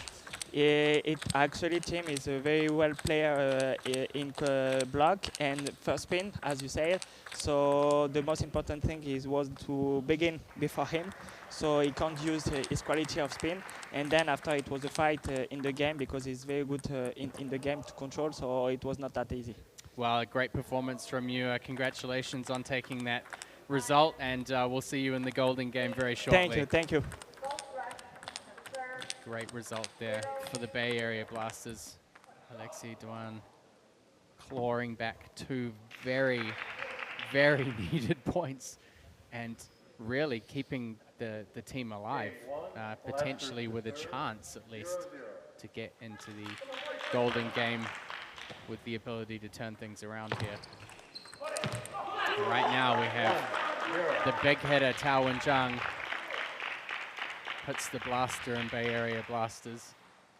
Modern penhold style, is aggressive on forehand and backhand. He's up against Damian Provost. Just a steady, stable, very tactical-minded player.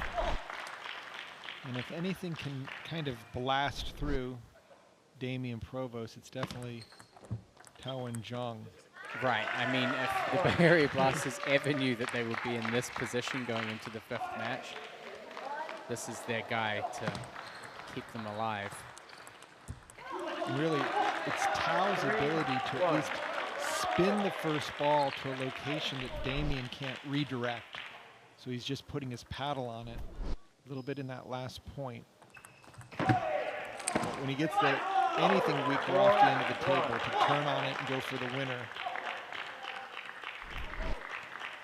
Again, if you can win that first game and come out blazing. Just ground and pound. Yeah, games 2 and 3 aren't as difficult. Just gets over there off the net. Taowen Jung taking everything he can get here. Nets, edges, forehand blasts, everything. It's all going to help the Bay Area Blasters stay alive. this match. 5.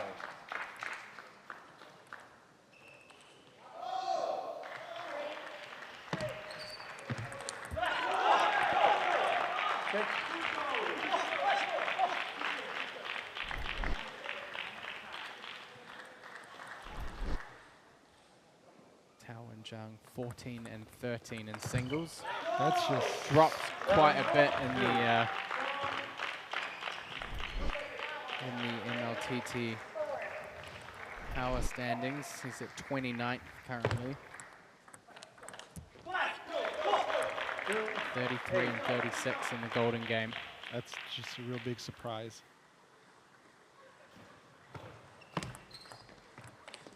I think, though, among the players of Chinese background, of which there are more on the West Coast, I think Tao is probably the best equipped to handle European players. I mean, we saw, you know, a player like Ma Jinbao struggles a lot more with that kind of high rotation, high arcing topspin ball played at mid distance. I think Tao is able to time it a lot better. And again, his short game is very strong, which gives him a chance to, on any slightly weak ball, just power through it. And I mean, this first game, 11-3, I mean, that's a blowout. I mean, he has a chance here if he can win this 3-0 to bring the team back to 9-6, considering how things have gone so far in the beginning. And then if I'm Coach Eric Owens, I'm trying to create that lineup where he plays Damien again, possibly a sweep to just nullify that huge head start that the Chicago Wind came out of the blocks with. This match is far from over. Yeah. Yeah, I mean, this style matchup for Provost is tough.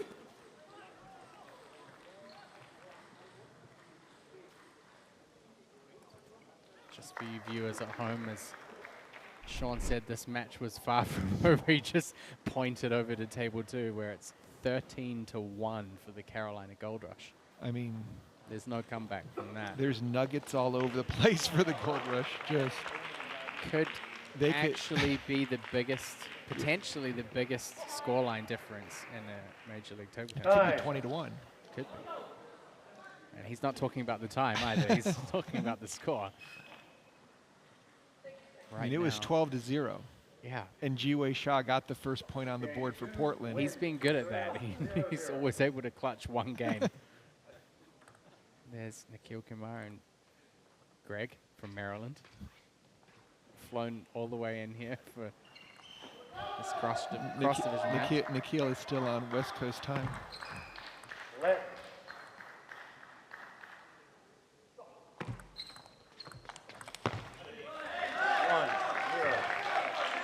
Damien wanting to get off to a good start here. Even with one game win for Provost, he can make sure they start with a 5-point advantage. But Tao and Jung is just such an explosive player. Just when you thought you stayed away from his forehand, he pulls this backhand out.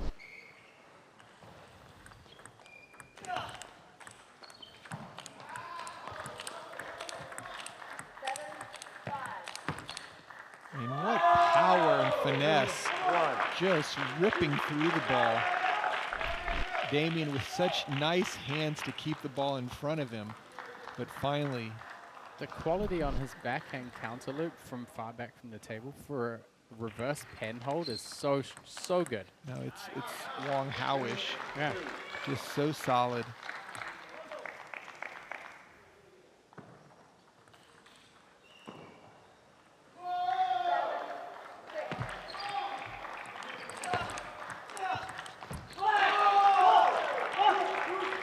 One other thing to remember here as well, the Chicago Wind have historically not been strong in the Golden Game. So if they can avoid the possibility of it having that much impact, it would certainly help them a lot. I believe coming into this weekend, they were 2-7 Golden Game. Had a good win this morning, so they're looking to kind of hit the reset button and Another foot forward. And it's just a little bit more spin on every one of his balls, and when they're both stepping back, his backhand adds power and spin to the ball. Damien tends to play with a lot more placement and kind of hooking, moving the ball around. 3-5.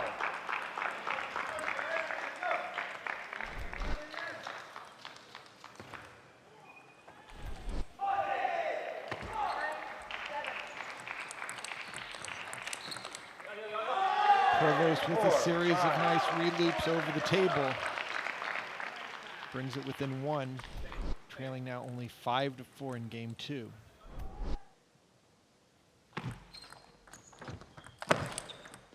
Oh, gets it down the line, and Tao takes a bit of a 5-5. tumble on his hands and one knee. Great anticipation from Provost.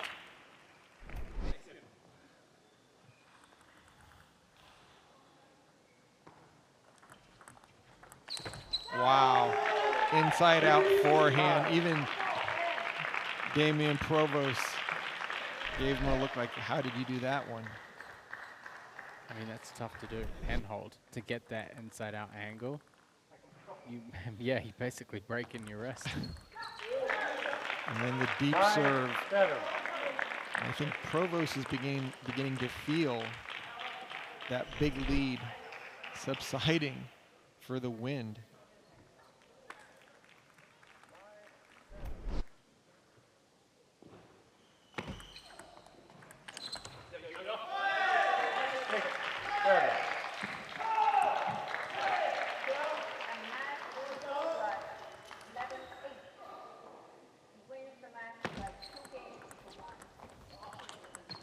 Nice backhand by Provost. 7-7.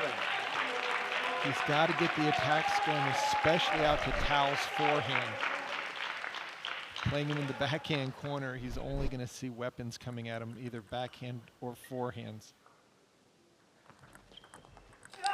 There, it's just too solid. Goes for broke on that backhand. How look. he gets his wrist to bend in that direction so that his whole body can spin through the ball is beyond me. Okay, we've got Carolina leading 14-1. And great location again, just right into the body. Damien talking to himself.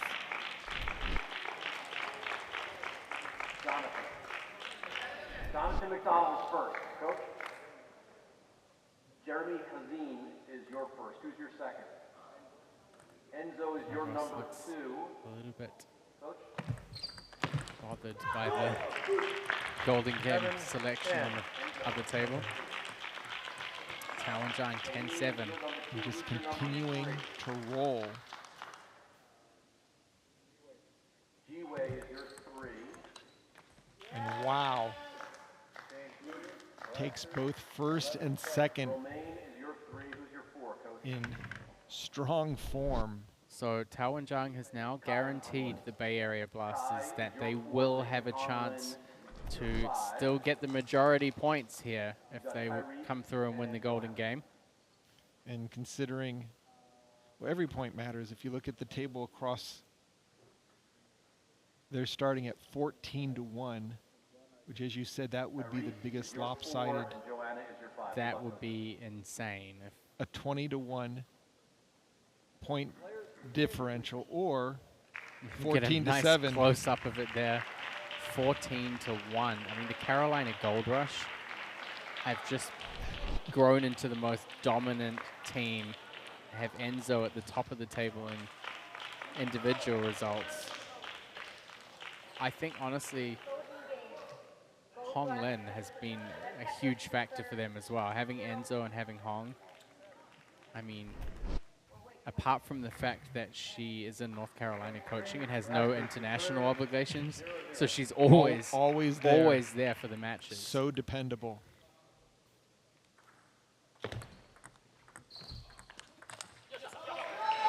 Tao and Zhang will be looking to close this match out 3-0, and if he can, And if you can make it 9-6, Chicago Wind will go into the Golden Game with a 3-point lead.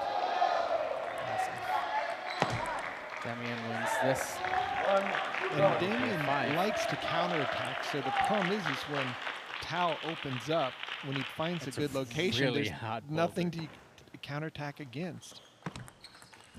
Oh, and then the net. Dribbles over.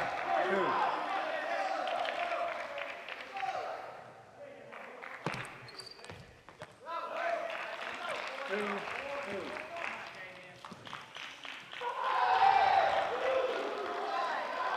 And Portland on table 2, trying to pull that double when they came back from 0-5.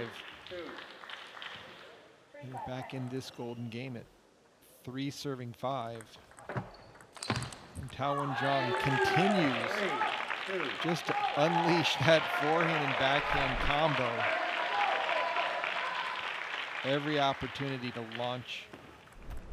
I mean, the big difference is Provost has handled the European players on the East Division, on the East Coast, because they tend to look the first ball steady and then compound off it. Tao Jung doesn't look the first ball steady. He's 100% in.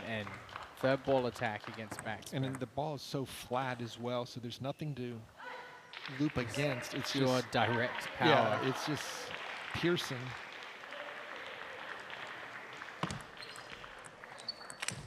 Almost lined it up.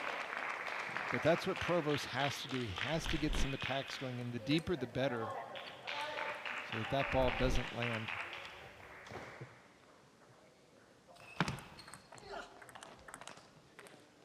He gets a couple of points in a row here. This game right now is everything to both teams. The timeout. No timeout. Players are just switching ends. They do both have one timeout remaining, though, that they can use here in this match. They'll have another one per team for the Golden Game. That's a problem. You can't just put that ball over the net, especially if it's going to pop up.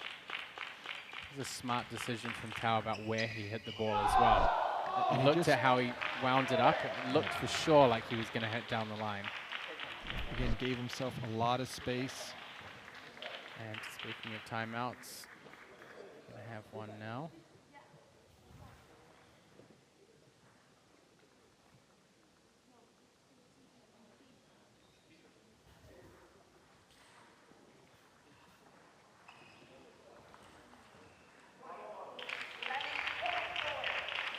Fairly sure the timeout was called by the Chicago Wind. They don't look too sure down there. Eric Owens giving some advice here and some reassurance to his player. I mean, they know how big a deal it would be for them to have a 5-point lead going into the Golden Game.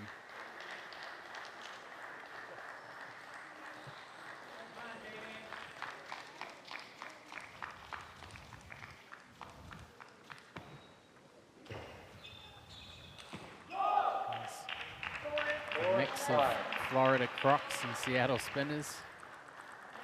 Watching how the other teams perform here. Scoping out the competition for the weekend. Wow, Provost got by a couple of blocks. Tao Jung just has to do so much work to keep that forehand going.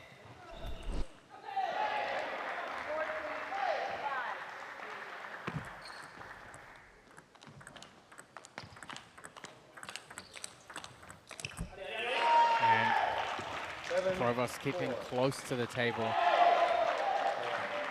Taking it off the bounce, adding a little bit of spinning now. The Blasters with the timeout. That clears up the earlier confusion about whose timeout was used when. I think for Damian, it's about blocking the first attacking ball well, and as the rally goes on, Tao tends to slow down. In the beginning, I mean, his first ball has so much power, but if you can get by that first ball. Right, once you get into a rally with him, it's much harder for him to get back to that hard attacking shot again.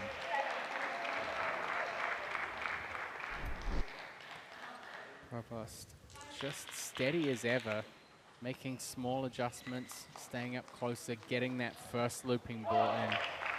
Tao's had much more trouble counter-attacking against Provost's first opening than he has attacking against backspin.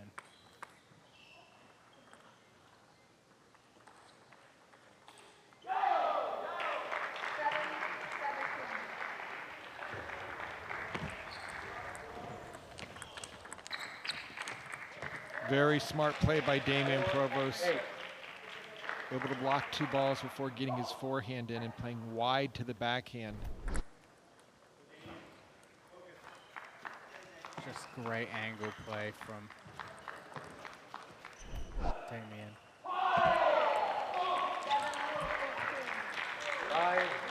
Alan Jung not done with business yet.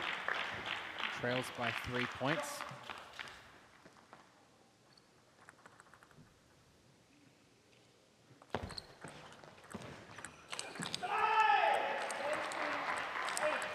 And there's the power of Tao and Jung. Provost has done a good job of trying to keep the ball down the line on the backhand side. It means if Tao wants to play a bigger shot, he has to step around. Oh, again, great power. 7. Textbook stuff from Tao. He stepped around, realized that the ball was a little bit out of his range, played a softer, spinny opening, and then recalculated things. Oh. 7, 9.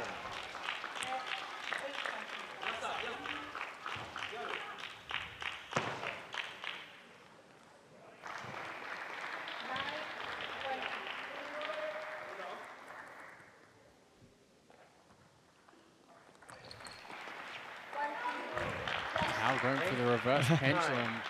And it really works. You don't see that serve very often from handhold players.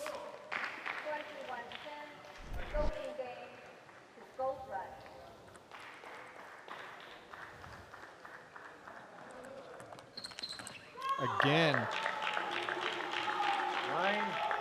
While the tension is building here on table 1, on table 2, the Carolina Gold Rush have just recorded the biggest winning margin in Major League Table Tennis, 20 points to 1. I can tell you right now that's going to be really hard to top. That 1 point for Portland came from Jiwa Shah against Ramon Wong. Not their #1 hometown draft pick for nothing, right? Provost. When push comes to shove, Jiwa Shah gets 1 point, but right now, Damian Provost trying to extend Chicago's lead over the Blasters. It almost got there. There was a look of panic almost on Tao's face as he rushed to where that ball could land. We haven't had many of these No, at I all think it's only today. maybe the second one, Golden possibly. point. Tao with the serve. It's going to be interesting to see if he goes for that penhold reverse again.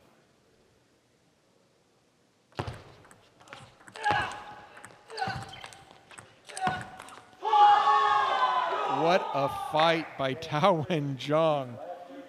Just all the energy. That was a huge performance and has doubled the Bay Area Blasters score. I mean, they were so down and out throughout this team match. Throughout the first 3 matches, I mean, Alexei Duan kind of gave them a glimmer of hope. And you can just Look see at the relief. he's barely The able to coaches. stand up straight after delivering those big forehand attacks to win. Well, the job's not done. He's going to have some energy in reserve for the Golden Game.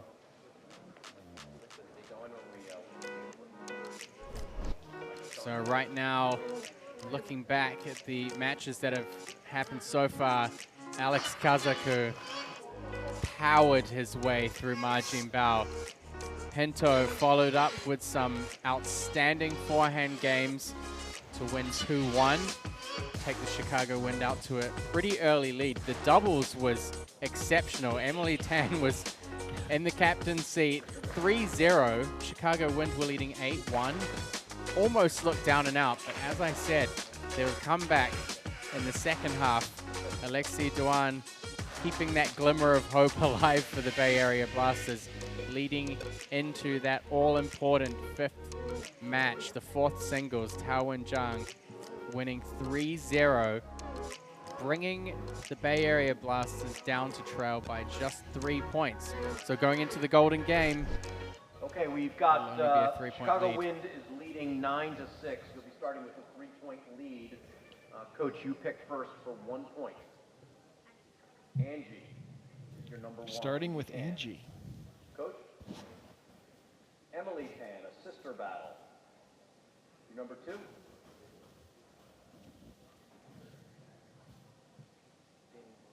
Damien is your 2. Coach? Wenjiang Tao is your 2. Who's your 3? Lexi is your 3. Tim Wong is your 3. And your 4?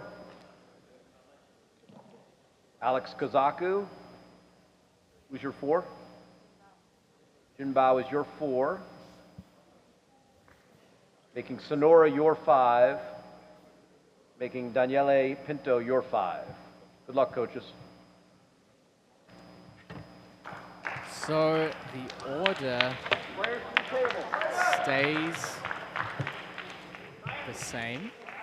Again, we've seen a lot of this. Yep. It's exactly the same. We saw it in the Crocs against the Seattle Spinners. Again, maybe some changes Some could have been singles made. revenge is on the line right here. with Oh. The sisters, Big time. who will have bragging rights for the next month or two.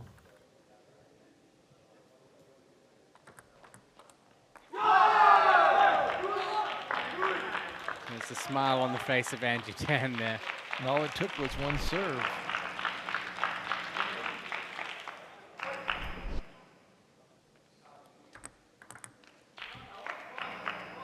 So the matchup here continues between One would Daniele think that Provost. the Blasters would have the slight edge right here. Maybe, but I mean, Tao and So 4-1. tired. yeah.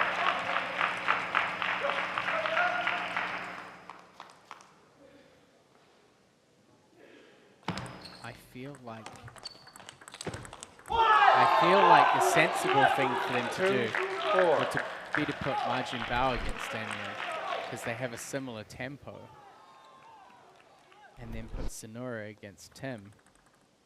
And then maybe Duin against Kazaku or Daniele Pinto. And you can just see Provost 5. having a little bit more left in the tank. Tao and Jung doing everything he's been doing in the last match, which is fighting for the forehand. But it's just getting slightly weaker every time it comes back.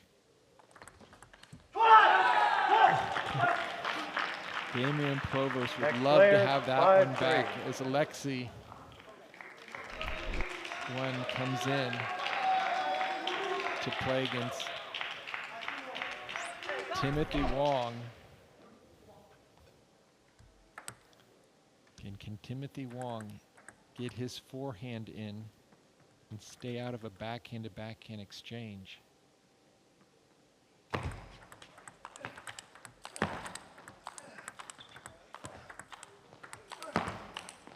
And Alexei Duan with a great point here to start off his Golden Game campaign. So patient from the back court.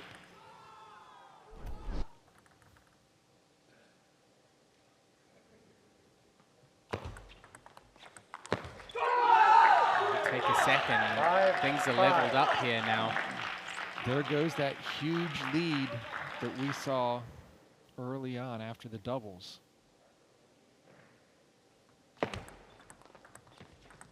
The Blast is just melting away. I mean, we went from a potentially unassailable lead to maximum 5-point potential.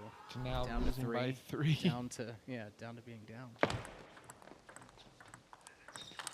And Danan goes for the counter, a little bit risky. 6 points each. Now, anybody's I think we're due for match. a golden point. I mean, only one of the team matches has been relatively close so far between Princeton Revolution and Texas Smash went down to the golden point.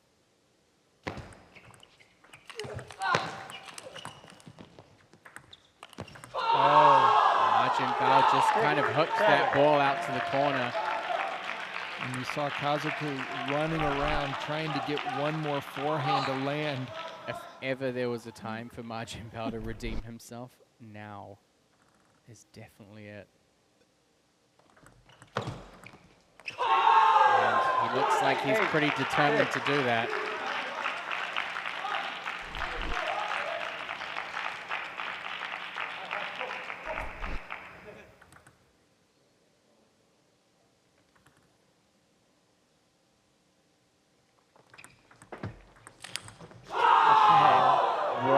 Serve and follow up. Margin Bao just, I mean, just a totally different player out You could hear the crack on that flip kill. Time out. And now, here comes the first of the team's timeouts here in the golden game. The Chicago Wind bringing Alex Kazaku back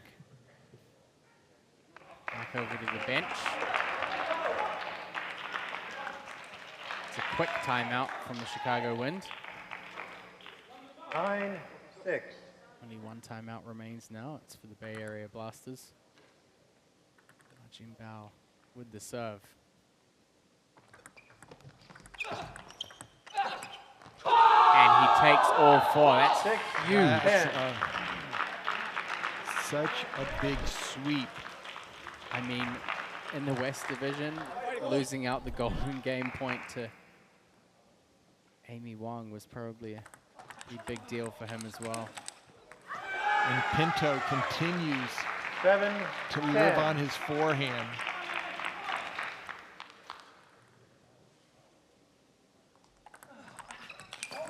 Oh, that was clean. How crisp was that forehand?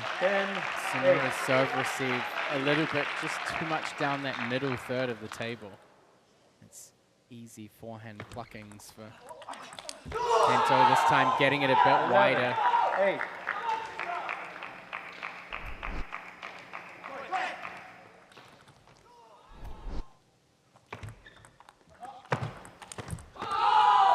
Silva increases the lead, 4 points up. Chicago Wind.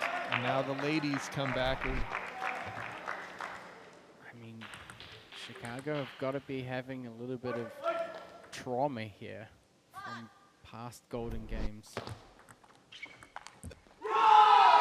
And Tan takes the first. Despite the doubles, if Angie can win more points here, she'll certainly have the last laugh. Big show there from Emily Tan.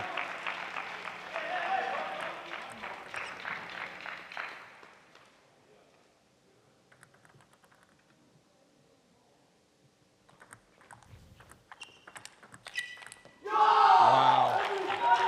Angie, nice combination.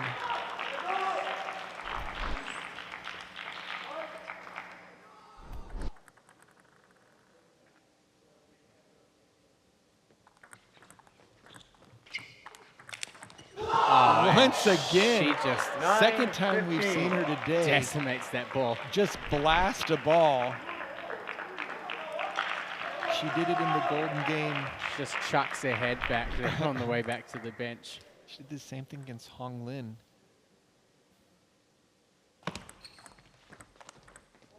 And Tao didn't even blink in the direction of that ball.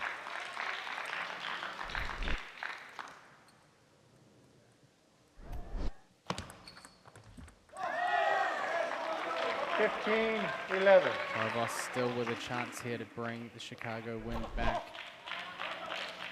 Hard to believe we're having this conversation now with the Chicago Wind behind.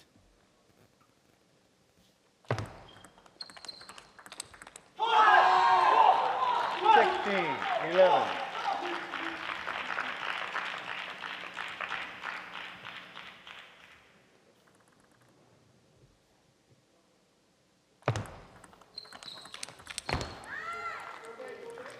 Provost 16. brings back some ground for the Chicago Wind. They've been in the lead for the majority of this team tie, but right now they are behind in this golden game. And Timothy Wong potentially sweep or at least reduce the difference between the two teams.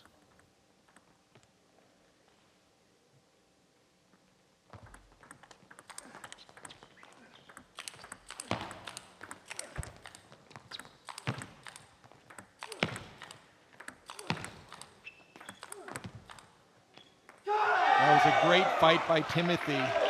A little mistiming. It looked like he stepped in a little closer than he expected, but he kept the topspin on the ball, turned it over, and just kept the pressure going. 3-point differential. Oh, lucky net ball. The net. 17-13. Right now, this Back to 4. lead shrinking again.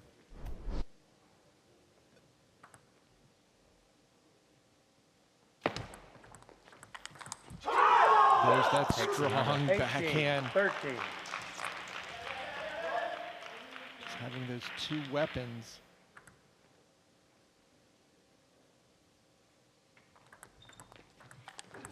And gets him with the forehand. That is 13, really 19. decisive from Alexei Duan, and Margin Bao is going to come back out here. It's going to be interesting to see If they which split, Margin Bao, yeah. Margin Bao we have here. Kaku has to win 3.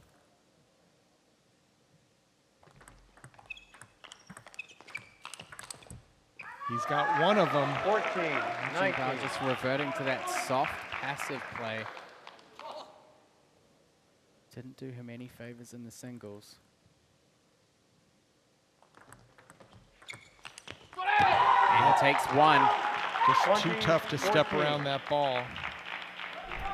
Right idea, but needed to be a half a step faster.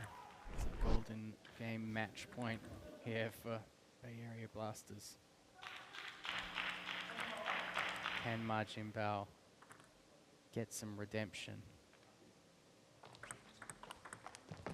Not on the first point. Kaku Service is going for great. the backhand step around.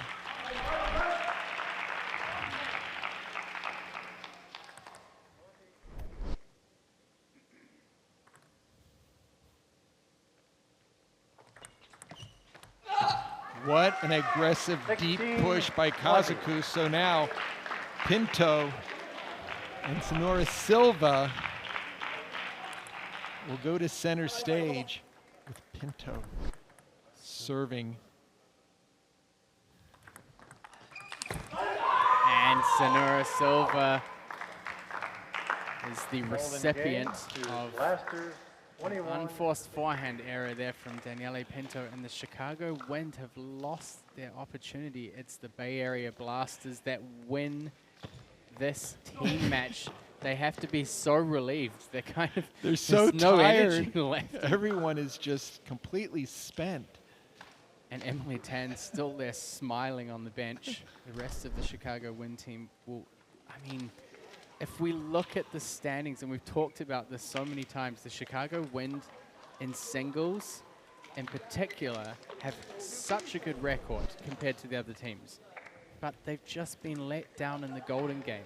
And to have that chance within your grasp where one game would have made you an unassailable target,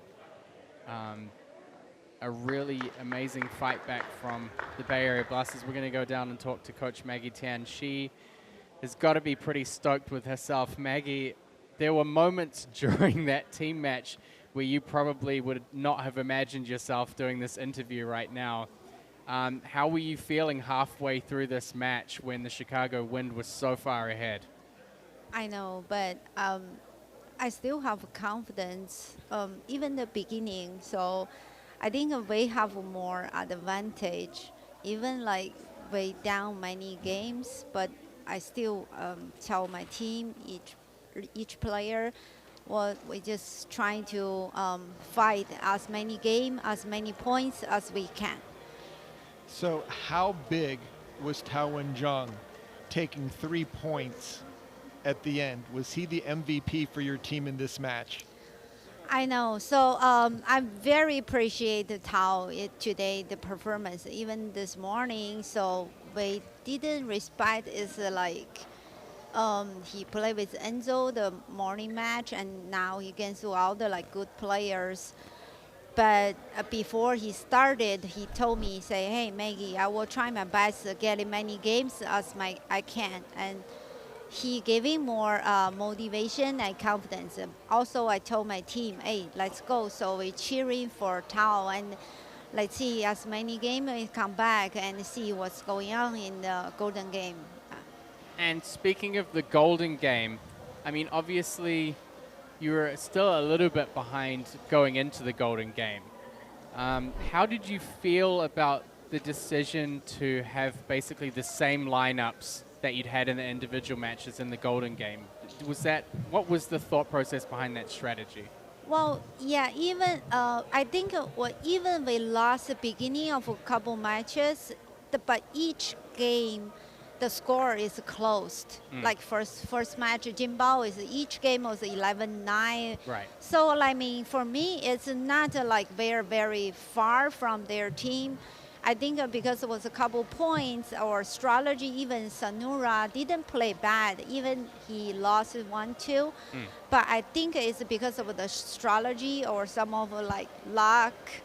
So, but yeah, so I mean, for me, we're not like below their level, so I just I just try each player and team. We just trying to work hard as we can and then get back. Well, your team looks pretty happy right now, so I'll let you go and join them and celebrate. Congratulations on an amazing comeback there. Thank you so much.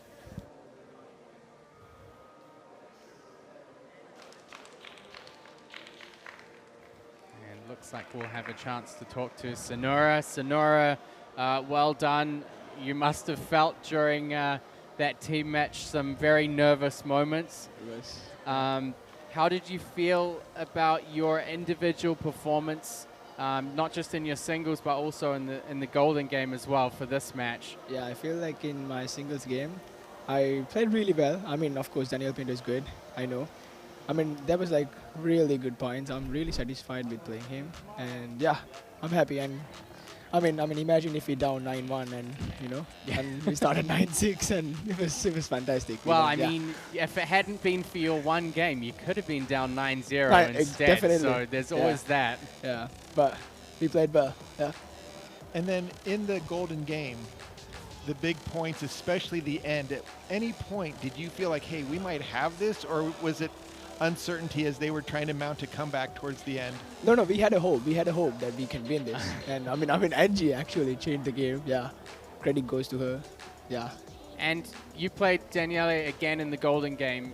Did you approach that differently going into the Golden Game than you did in the singles? Or Yes, I did. I did differently because he always tried to serve my forehand, and when I flipped to his backhand and he stepped around and played down the line. So I just prepared to that. So yeah, it went well. Step ahead of the game this time. Senura, congratulations to you and the team. Great comeback and a big win for the Bay Area Blasters. Thank you so much. Actually, today, the only West Coast team to win a team match. Yes. So well done. Thank you for mentioning that. Yes. I've mentioned a lot of things today, Senura. I had to balance it out from my earlier mention about Igor. No. That's not correct. All right. Well, congratulations, and we'll see you guys out here again tomorrow. Yeah, thank you. Yeah. What a turnaround. I mean, the Bay Area Blasters coming back onto the top of the table, overtaking the Seattle Spinners. They were the only West Coast team to win today out of the 6 matches that we had between East and West. The Carolina Gold Rush have an enormous lead after that blowout 20-1 victory over the Portland Paddlers. And if you look at the Golden Game win-loss, the Portland Paddlers have actually moved considerably down, not just after last week in the West Division, but now again today, where they've lost 2 Golden Games. And that 20-1 is not going to help going into the playoffs, trying to be one of the top 2 teams of the conference. Right. I mean, the good thing for the Chicago Wind, at least, is that they positioned themselves well early, so they did take away 9 points out of this match, which is a good result for them in the end when it comes to the actual table. There's still a lot of fight left here. The West Coast teams have a lot to prove going into the rest of this weekend. The Bay Area Blasters, outstanding stuff. A brilliant comeback, Sean. I mean, at some points during it, we didn't think it was going to be possible at all. You know, it looked like Chicago was completely on a run, and got to credit Tao and Jung, their fearless leader, for just getting the job done and also helping so big in the Golden Game. And we're back with 3 matchups, 12:30, 4 p.m., 7:30 p.m., same times as today, tables 1 and 2 here on Major League Table Tennis channel, over on Adam Barbro's channel for the Adamcast. Again, more great matches coming up. We're going to see who comes out on top, East or West, tomorrow. Thank you for joining me and Sean here on Table 1, and we'll see you back again tomorrow for more Major League Table Tennis action.